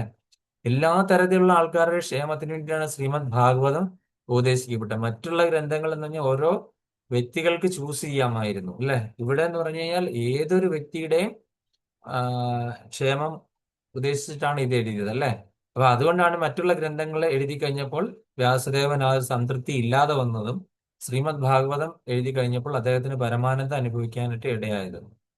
മനസ്സിലായില്ലേ? അപ്പൊ ഇവിടെ നമുക്ക് ഭഗവാൻ എന്നുള്ള കണ്ടന്റ് കൂടുതൽ വന്ന് ഭഗവാന്റെ ലീലകളും ഭഗവാന്റെ ഭക്തന്മാരും അങ്ങനെയൊക്കെയുള്ള ഒരുപാട് സംഭവങ്ങൾ ഭാഗവതത്തിൽ വന്നു അല്ലെ. ഇത് പറയുന്നത് ഭഗവാന്റെ പരമഭക്തനാണ് ഉപദേശിച്ചു കൊടുക്കുന്നത് അല്ലെ. പരീക്ഷിത് മഹാരാജാവിന്, അതായത് ഗർഭപാത്രത്തിൽ വെച്ചിട്ട് തന്നെ ഭഗവാനെ കണ്ട വ്യക്തിക്കാണ് അവിടെ വെച്ച് കണ്ട ഭഗവാനെ എന്ത് ചെയ്യുന്നു, അവസാനത്തെ 7 ദിവസം എന്താണ് ഭഗവാനിലേക്ക് എത്തിച്ചേരാനായിട്ടുള്ള ആ ഒരു വിദ്യ, അതാണ് നമ്മൾ കണ്ടത് ശ്രീമദ് ഭാഗവതത്തിലൂടെ അല്ലെ. അമ്മയുടെ ഗർഭപാത്രത്തിൽ വെച്ചുകൊണ്ട് കണ്ട വ്യക്തിയിലേക്ക് എത്തിച്ചേരാനുള്ള ഉപായം, അതാണ് ഈ 7 ദിവസം കൊണ്ട് പരീക്ഷിത് മഹാരാജാവിന് കിട്ടിയത് അല്ലെ. അപ്പൊ അങ്ങനെ ഈ അങ്ങേക്ക് ഇത് പരിപൂർണമായിട്ടും അറിയാനായിട്ട് സാധിക്കും. പരമദിവ്യോത്തമ പുരുഷനെ അങ്ങേക്ക് ഗ്രഹിക്കാൻ സർവ്വജനങ്ങളുടെ ക്ഷേമത്തിനായി അങ്ങ് ഈ ഭൂമിയിൽ അവതരിച്ചു അല്ലേ. നമുക്കറിയാമല്ലോ, നമുക്ക് നമ്മൾക്ക് ഈ ഒരു കാര്യം നമ്മൾ സാധാരണഗതിയിൽ നമുക്കൊരു കാര്യം നമ്മൾ ആശാൻ കളരിയിൽ വെച്ചിട്ട് ആദ്യാക്ഷരം പഠിച്ചു അല്ലെ. അമ്മയാണ് നമ്മളുടെ ആദ്യത്തെ ഗുരു, സ്വന്തം അമ്മയാണ് നമ്മളുടെ ആദ്യത്തെ ഗുരു അല്ലെ. അപ്പൊ അമ്മയിൽ നമ്മൾ ഒരുപാട് കാര്യങ്ങൾ നമ്മൾ പഠിക്കുന്നുണ്ട് അല്ലെ. അത് കഴിഞ്ഞിട്ട് അമ്മ നമ്മളുടെ ഇതാണ് അച്ഛൻ എന്ന് പറഞ്ഞു കൊടുത്തു കഴിഞ്ഞാൽ അച്ഛൻ പിന്നെ നമ്മളെ ഇതിന്റെ പ്രായമാകുമ്പോൾ നമ്മളെ ഒരു ഗുരുവിന്റെ അടുക്കൽ കൊണ്ട് ഏൽപ്പിക്കും. ഒരു ടീച്ചർ, ട്യൂഷൻ ടീച്ചറോ കളരി, അവിടെ നിന്ന് അക്ഷരങ്ങളെല്ലാം പഠിപ്പിച്ച് കഴിഞ്ഞ് ആ അധ്യാപകൻ അല്ലെങ്കിൽ ഗുരുവാണ് പിന്നീട് ഈശ്വരൻ എന്ന് പറയുന്ന ഒരു കാര്യത്തെ പറ്റി നമുക്ക് പറഞ്ഞു തരുന്നത്. പണ്ടൊക്കെ ആ ഗുരുകുല സമ്പ്രദായത്തിൽ എങ്ങനെയാണ് ഗുരുവാണ് ഈശ്വരനെ കാണിച്ചത്, മാതാപിതാ ഗുരു ദൈവം എന്ന് പറയുന്ന ആ ഒരു കൺസെപ്റ്റ് അല്ലേ. അപ്പം ഈ ഗുരു എന്ന് പറഞ്ഞ സംഭവം ഇമ്പോർട്ടന്റ് ആണെന്ന് ഭഗവാൻ നമ്മളെ പല രീതിയിൽ നമുക്ക് മനസ്സിലാക്കി തന്നിട്ടുണ്ട് അല്ലെ. ശ്രീരാമചന്ദ്ര ഭഗവാൻ എത്ര ഗുരുക്കന്മാരുണ്ടായിരുന്നു?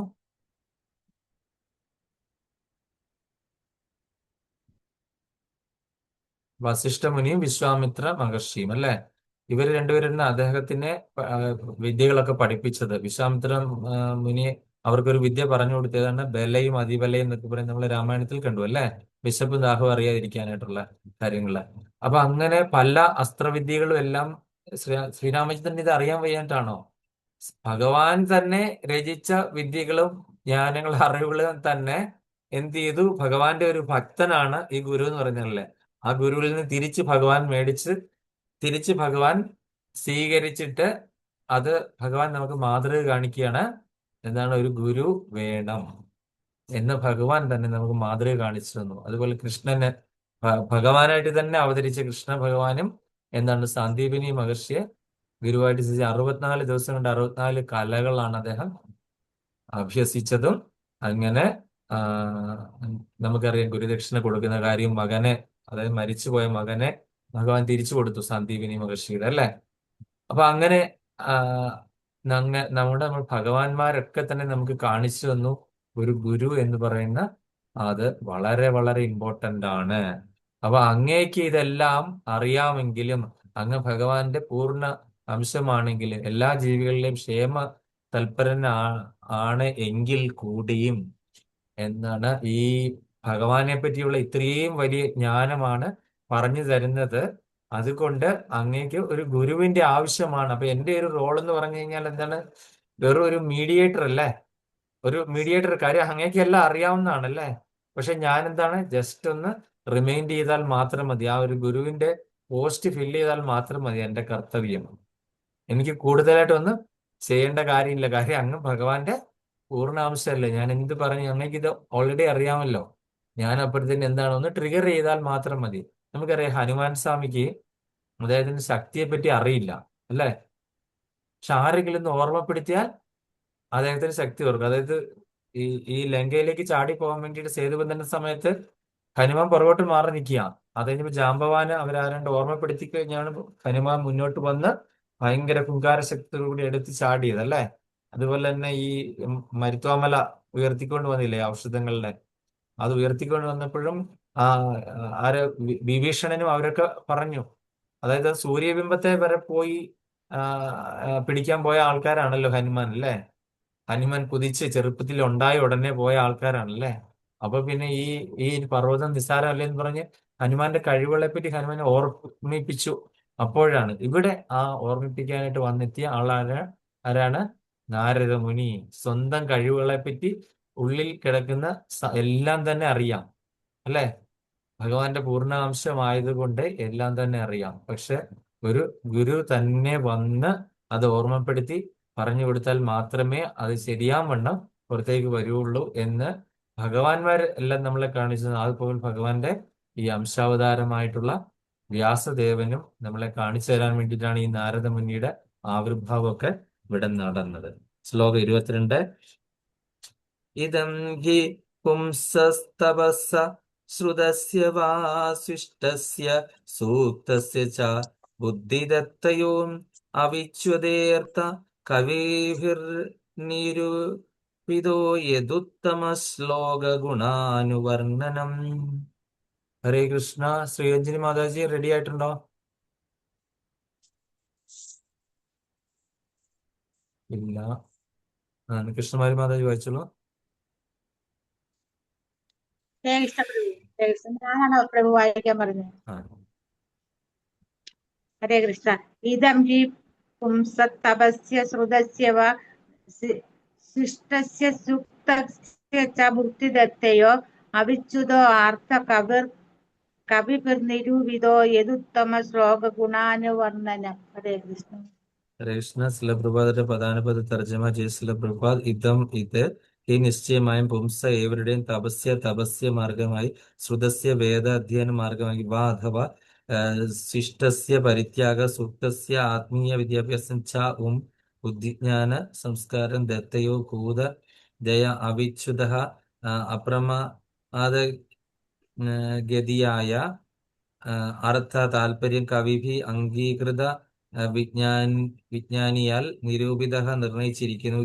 എന്ത് ഉത്തമ ശ്ലോക ശ്രേഷ്ഠ കാവ്യങ്ങളാൽ വർണ്ണിക്കപ്പെട്ടിരിക്കുന്ന ഭഗവാൻ ഗുണ അനുവർത്തന അതീന്ദ്രിയ ഗുണങ്ങളുടെ വർണ്ണനകളെ വിവർത്തന ഭാവാർത്ഥം ദിവ്യങ്കരി ശേഷി പത്തിവിധാന സ്വാമി ശില പ്രഭാത് ജയ ശില പ്രഭാത്. പണ്ഡിത വൃത്തങ്ങൾ സംശയാതീതമായി നിർണയിച്ചിരിക്കുന്നത് എന്തെന്നാൽ തപസ്യകൾ, വേദ അധ്യയനം, പരിത്യാഗം, ശ്ലോക പാരായണം, ഭൂതദയ എന്നീ വിജ്ഞാന വികാസത്തിന്റെ അപ്രമാദഗതിയായ ഉദ്ദേശം ശ്രേഷ്ഠ കാവ്യങ്ങളിൽ പ്രതിപാദിച്ചിരിക്കുന്ന ഭഗവാന്റെ അതീന്ദ്രിയ വർണ്ണനകളുടെ പരമകാഷ്ഠ പ്രാപിക്കുകയാണ്. അതിന്റെ ഭാവാർത്ഥം കുറച്ച് നീളമുള്ളതാണ്. നമുക്ക് മാലിയ മാതാജി ഒരു പാരഗ്രാഫ് വായിച്ചിട്ട് ഹരേ കൃഷ്ണ. കലാശാസ്ത്രം, തത്വവിചാരം, ഭൗതിക ശാസ്ത്രം, രസതന്ത്രം, മനഃശാസ്ത്രം, സാമ്പത്തിക ശാസ്ത്രം, രാഷ്ട്രതന്ത്രം തുടങ്ങിയവയുടെ വികാസത്തിനായി മനുഷ്യബുദ്ധി ആവിഷ്കരിച്ചിരിക്കുന്നു.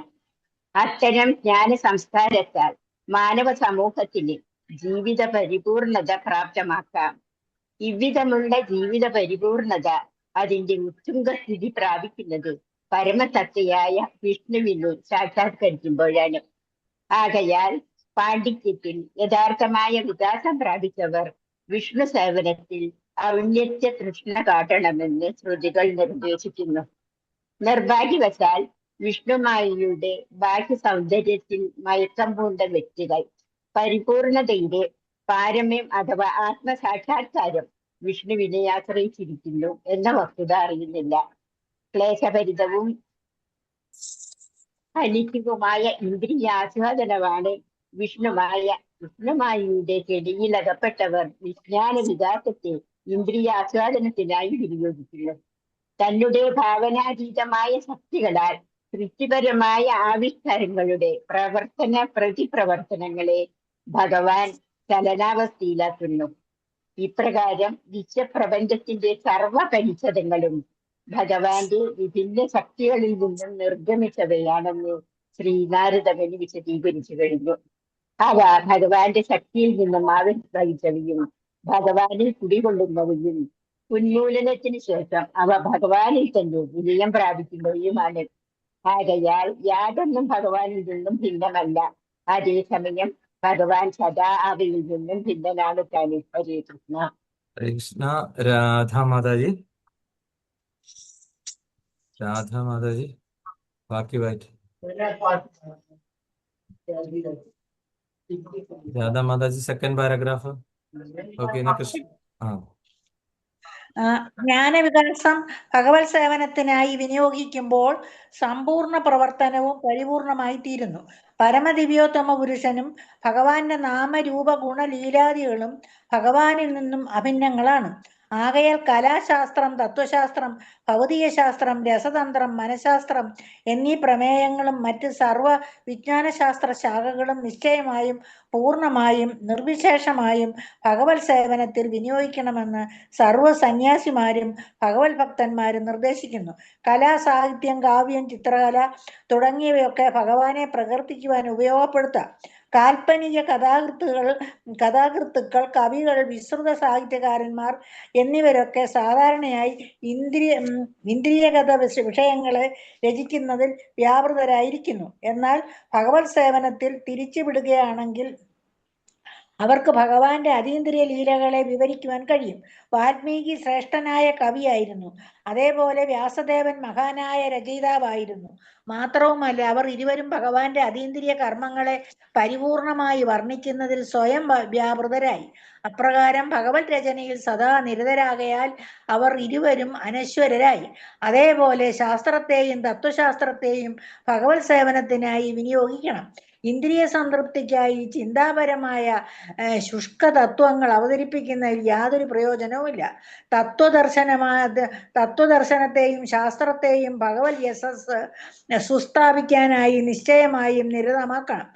വിജ്ഞാന മാധ്യമത്തിലൂടെ നിരപേക്ഷ സത്യത്തെ മനസ്സിലാക്കുവാൻ പുരോഗമന മനോമുഖമായ വ്യക്തികൾ ഉത്സുകരാണ്. ആകയാൽ ശാസ്ത്രത്തെ അടിസ്ഥാനമാക്കി ഭഗവത് അസ്തിത്വത്തെ തെളിവ് മൂലം സ്ഥാപിക്കുവാൻ ഒരു മഹാശാസ്ത്രജ്ഞൻ നിശ്ചയമായും ഉദ്യമിക്കണം. സൈദ്ധാന്തിക വീക്ഷണങ്ങളെ പരമസത്യ സചേതനവും സർവശക്തനുമായി സുസ്ഥാപിക്കുവാൻ നിശ്ചയമായും വിനിയോഗിക്കണം. അതേപോലെ വിജ്ഞാനത്തിന്റെ മറ്റെല്ലാ ശാഖകളെയും ഭഗവത് സേവനത്തിൽ സദാ നിയുക്തമാക്കണം. ഭഗവത്ഗീതയിലും ഇതേ വസ്തുത ഉറപ്പായി പ്രസ്താവിച്ചിരിക്കുന്നു. ഭഗവത് സേവനത്തിൽ നിയുക്തമാകാത്ത സർവവിജ്ഞാനവും അജ്ഞതയാകുന്നു.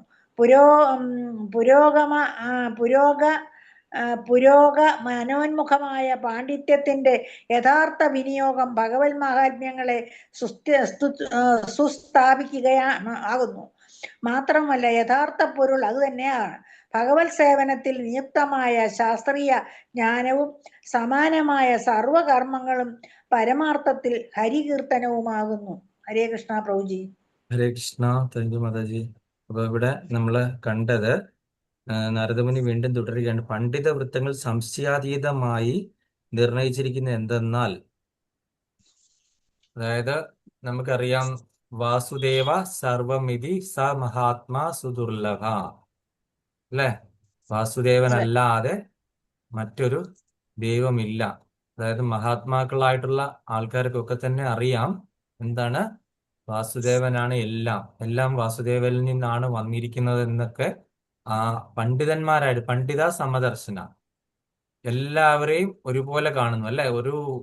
ഒരു ചണ്ടാളനെയും അതുപോലെ തന്നെ ഒരു ശ്രേഷ്ഠരായ വ്യക്തിയും ബ്രാഹ്മണനെയും ഒരു നായിയെയും നായ്മാംസം കഴിക്കുന്നവരെല്ലാം ഒരുപോലെ കാണാൻ പറ്റുന്ന ആൾക്കാരാണ് പണ്ഡിതൻ.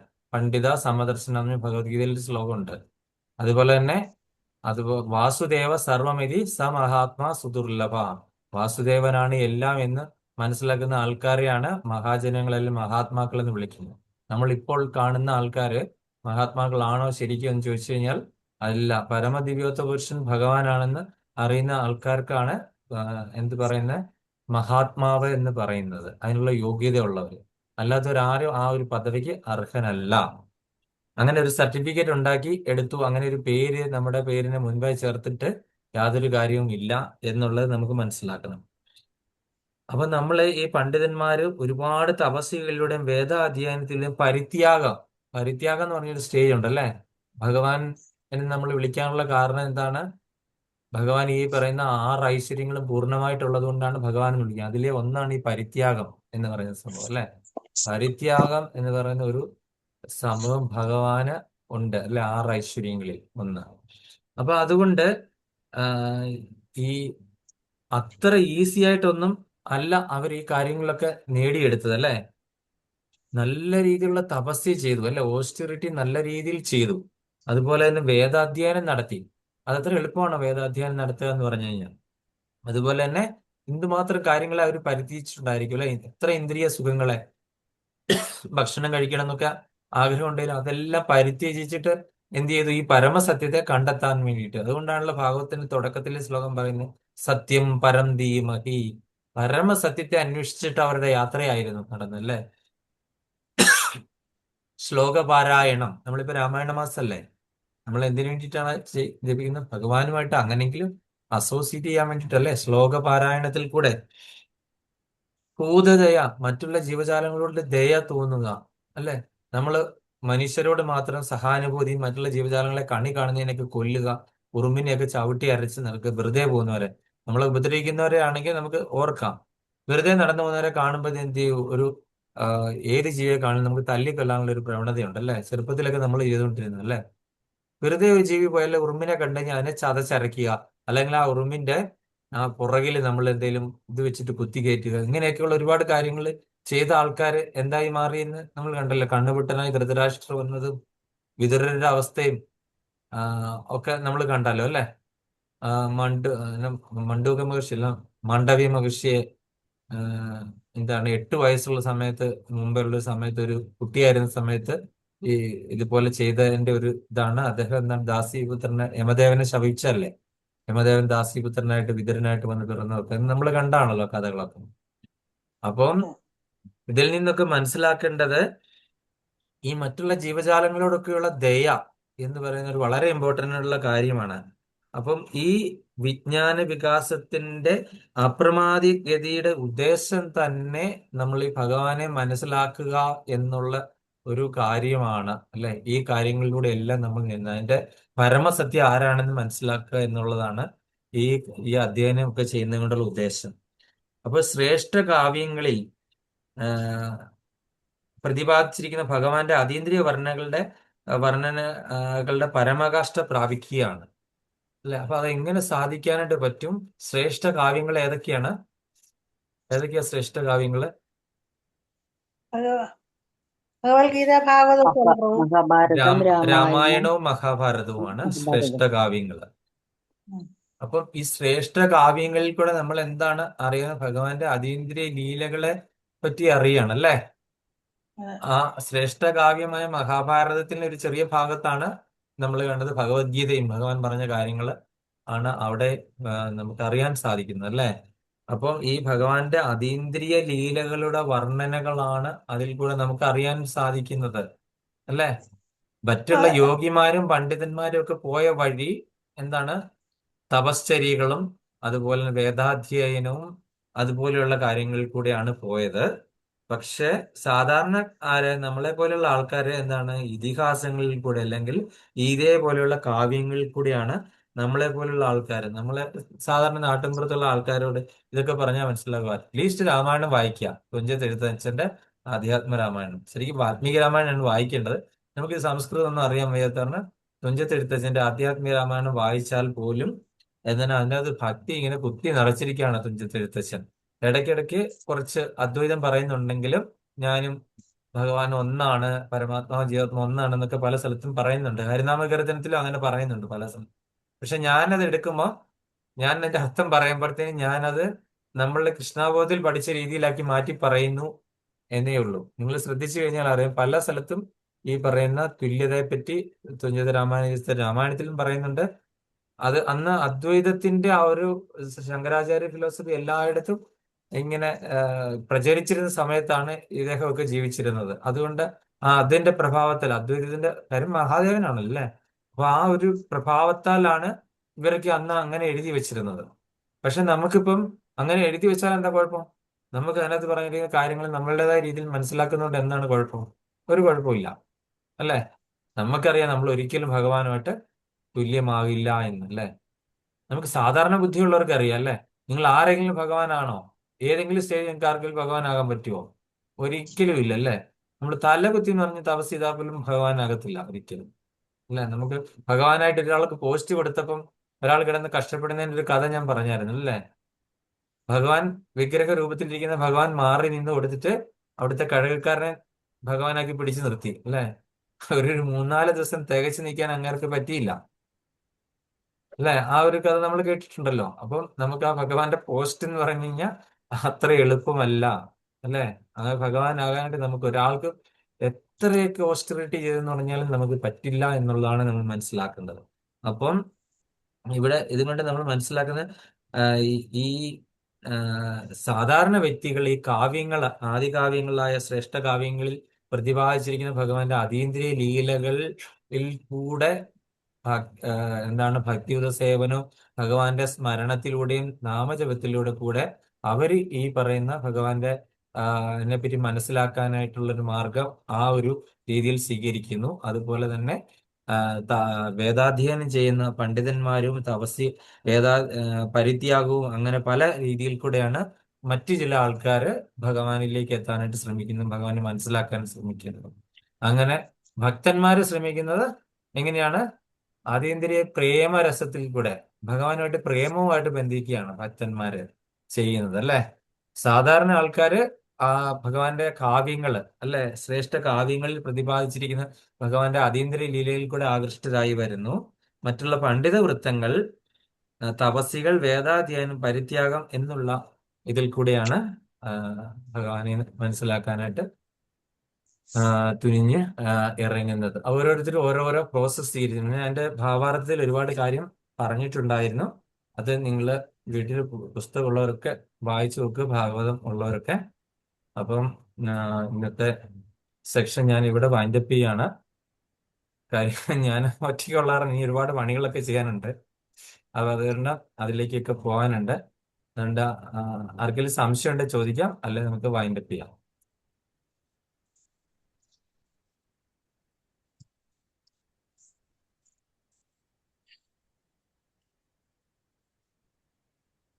പ്രഭു, ക്ലാസിന്റെ അല്ലാത്തൊരു സംശയം ചോദിച്ചോട്ടെ. പ്രഭു, ഗുരുവായൂരില് ഇപ്പൊ 2 ദിവസം വെർച്വൽ ക്യൂ ആണെന്ന് പറഞ്ഞില്ലേ, അപ്പൊ ആ ദിവസങ്ങളിൽ നോർമൽ ക്യൂ ഉണ്ടാവത്തില്ല? നോർമൽ ക്യൂ ഉണ്ടാവും മാതാജി. വെർച്വൽ ക്യൂ വഴി സ്പെഷ്യൽ ക്യൂ ആയിട്ട് കയറാൻ പറ്റും. നോർമൽ ക്യൂ ഉണ്ടാവും അതെപ്പോഴും. ഈ ഓൺലൈനിൽ ബുക്ക് ചെയ്ത ആൾക്കാർക്ക് സ്പെഷ്യൽ ഏരിയയിൽ കൂടെ കയറി പോകാൻ പറ്റും. പ്രഭു, ഞാൻ അടുത്ത ഈ വരുന്ന ആഴ്ച നാട്ടിൽ പോവാണ്. ഇനിയിപ്പോ ക്ലാസ്സിൽ ഞാൻ മാതാജി സ്ഥിരമുള്ള ഒരു കാൻഡിഡേറ്റ് ആയിരുന്നു. ഹരേ കൃഷ്ണ. നാട്ടിൽ പോയി മായാലോകത്ത് വിടും. അപ്പൊ മാതാജിക്ക് വേണ്ടിയിട്ട് നമുക്ക് 3 പ്രാവശ്യം പ്രാർത്ഥിക്കാം. മായാലോകത്തിലെങ്ങും മായാദേവി അങ്ങനെ അവിടെ ഇങ്ങനെ മാടി വിളിച്ചോണ്ടിരിക്കുക, ബാ ബാ ബാ ഇങ്ങ് വാ, നിന്നെ ശരിയാക്കി തരാം, ഇങ്ങ് വാ എന്ന് പറഞ്ഞ് ഇങ്ങനെ വിളിച്ചോണ്ടിരിക്കുകയാണ് അല്ലെ. അപ്പൊ നമുക്ക് ഇത് കാര്യം മല്ലിക മാതാജി, ജ്ഞാനാംബിക മാതാജി, ശ്രീരഞ്ജി മാതാജി, ഇവരൊക്കെ, ഉഷാമണി മാതാജി ഒക്കെ ആ മായാലോകത്ത് തന്നെയാണ് മായാദേവിയുടെ കൈകളിൽ കിടന്ന് അവരെ മായാദേവി താലോലിച്ചുകൊണ്ടിരിക്കുന്നവരാണ്. അപ്പൊ ഇവിടെ ഞങ്ങള് രാധാറാണിയുടെ പ്രൊട്ടക്ഷനിൽ കഴിയുന്നവരാണ്. അപ്പൊ അവര് മായാദേവിയുടെ അടുത്തേക്ക് ചെല്ലുമ്പോൾ മായാദേവി ഭയങ്കരമായിട്ട് സന്തോഷിക്കും. അതുകൊണ്ട് വളരെ ശ്രദ്ധിക്കണം മാതാജി. നമുക്ക് എപ്പോഴും ഭഗവാൻ മാത്രമേ ഉള്ളൂ നമുക്ക് കൂടെ ഉള്ളൂ. മായാദേവി പലതും കണ്ട് നമ്മൾ പ്രേരിപ്പിക്കുക. അതുകൊണ്ട് ശ്രദ്ധിച്ചോളുക, മായയുടെ പിടിയിൽപ്പെടാതെ. അപ്പം 3 പ്രാവശ്യം മാതാജിക്ക് വേണ്ടിയിട്ട് പ്രാർത്ഥിക്കാൻ. നാട്ടിൽ പോയി കൃഷ്ണാവബോധത്തില് ഏത് സമയം ഭഗവാനെ ആലോചിച്ച്, അതുപോലെ തന്നെ ഭഗവാന്റെ ദിവ്യ ധാമുകളിലൊക്കെ പോയി ദർശനം എടുക്കാനും, അതുപോലെ മനസ്സിൽ ഉദ്ദേശിച്ചു പോയ കാര്യങ്ങളൊക്കെ സാധിക്കാനും ഒക്കെ മാതാജിക്ക് സാധിക്കട്ടെ. ഹരേ കൃഷ്ണ കൃഷ്ണ കൃഷ്ണ ഹരേ ഹരേ, ഹരേ രാമ രാമ രാമ ഹരേ ഹരേ, ഹരേ കൃഷ്ണ കൃഷ്ണ കൃഷ്ണ ഹരേ ഹരേ, ഹരേ രാമ രാമ രാമ ഹരേ ഹരേ, ഹരേ കൃഷ്ണ കൃഷ്ണ കൃഷ്ണ ഹരേ ഹരേ, ഹരേ രാമ രാമ രാമ ഹരേ ഹരേ. മാതാജി, ഞങ്ങൾക്ക് എല്ലാവർക്കും വേണ്ടിയിട്ട് പ്രാർത്ഥിക്കാം നാട്ടിൽ പോകുമ്പോ. തീർച്ചയായും. ഓക്കെ. അതുപോലെ നമ്മളുടെ സത്സംഗത്തിലുള്ള ആരെയൊക്കെ കാണാൻ പറ്റുമെങ്കിൽ അവരുമായിട്ട് അസോസിയേറ്റ് ചെയ്യുക. അപ്പൊ അവിടെ നടക്കുന്ന പ്രോഗ്രാമിനെ പറ്റിയൊക്കെ അറിയാം. തൃശ്ശൂരുള്ള വലിയ മാതാജിയൊക്കെ ഗുരുവായൂരൊക്കെ നടക്കുന്ന പ്രോഗ്രാംസിനെ പറ്റിയൊക്കെ അപ് ടു ഡേറ്റ് ആണ്. പിന്നെ അടുത്തുള്ളത് ജ്ഞാനാംബിക മാതാജി ഉണ്ട്, ശ്രീരഞ്ജിനി മാതാജി ഉണ്ട്. അപ്പൊ അങ്ങനെയുള്ള നമ്മളുടെ ഗ്രൂപ്പിലുള്ള ആൾക്കാരായിട്ടൊരു ഈ കാണുന്ന ഫ്രെയിമിലല്ലാത്ത നാട്ടിൽ പോയി ഒരു ബന്ധം സ്ഥാപിക്കാനായിട്ടൊക്കെ ശ്രമിക്കുക, അവരുമായിട്ടൊക്കെ ഒരു കോണ്ടാക്റ്റിൽ ഇരിക്കുക. അപ്പൊ എങ്ങനെയായാലും വൈഷ്ണവരെ കൂടുന്ന സ്ഥലങ്ങളിലൊക്കെ രഥയാത്ര അങ്ങനെയൊക്കെ പല കാര്യങ്ങളൊക്കെ നടക്കുന്നുണ്ട്. അപ്പൊ അവിടെയൊക്കെ പോയി അസോസിയേറ്റ് ചെയ്യുക. പിന്നെ നാലമ്പല ദർശനമുണ്ട്, പല കാര്യങ്ങളുണ്ട്. അപ്പൊ ഡിവോട്ടീസിന്റെ കൂടെ പോകണേ അതൊരു വേറൊരു ഇതാണ്, വൈബില്ല, വൈബ്. അതെ അതെ ശരി. ഹരേ കൃഷ്ണ. ഹരേ ഹരേ കൃഷ്ണ. അപ്പൊ നാട്ടിലോട്ട് വരും. ഹരേ കൃഷ്ണ. വാഞ്ചകൽപതൃഭസ്യ കൃപാസിന്ധുഭ്യശ്ച പതിതനാം പാവനേഭ്യോ വൈഷ്ണവേഭ്യോ നമോ നമഃ. ആനന്ദകോടി വൈഷ്ണവർക്ക് ജയ്. ഹരേ കൃഷ്ണ. ഇറങ്ങട്ടെ പ്രഭു. ഹരി ബോൾ, ഹരേ ബോൾ, ഹരേ കൃഷ്ണ.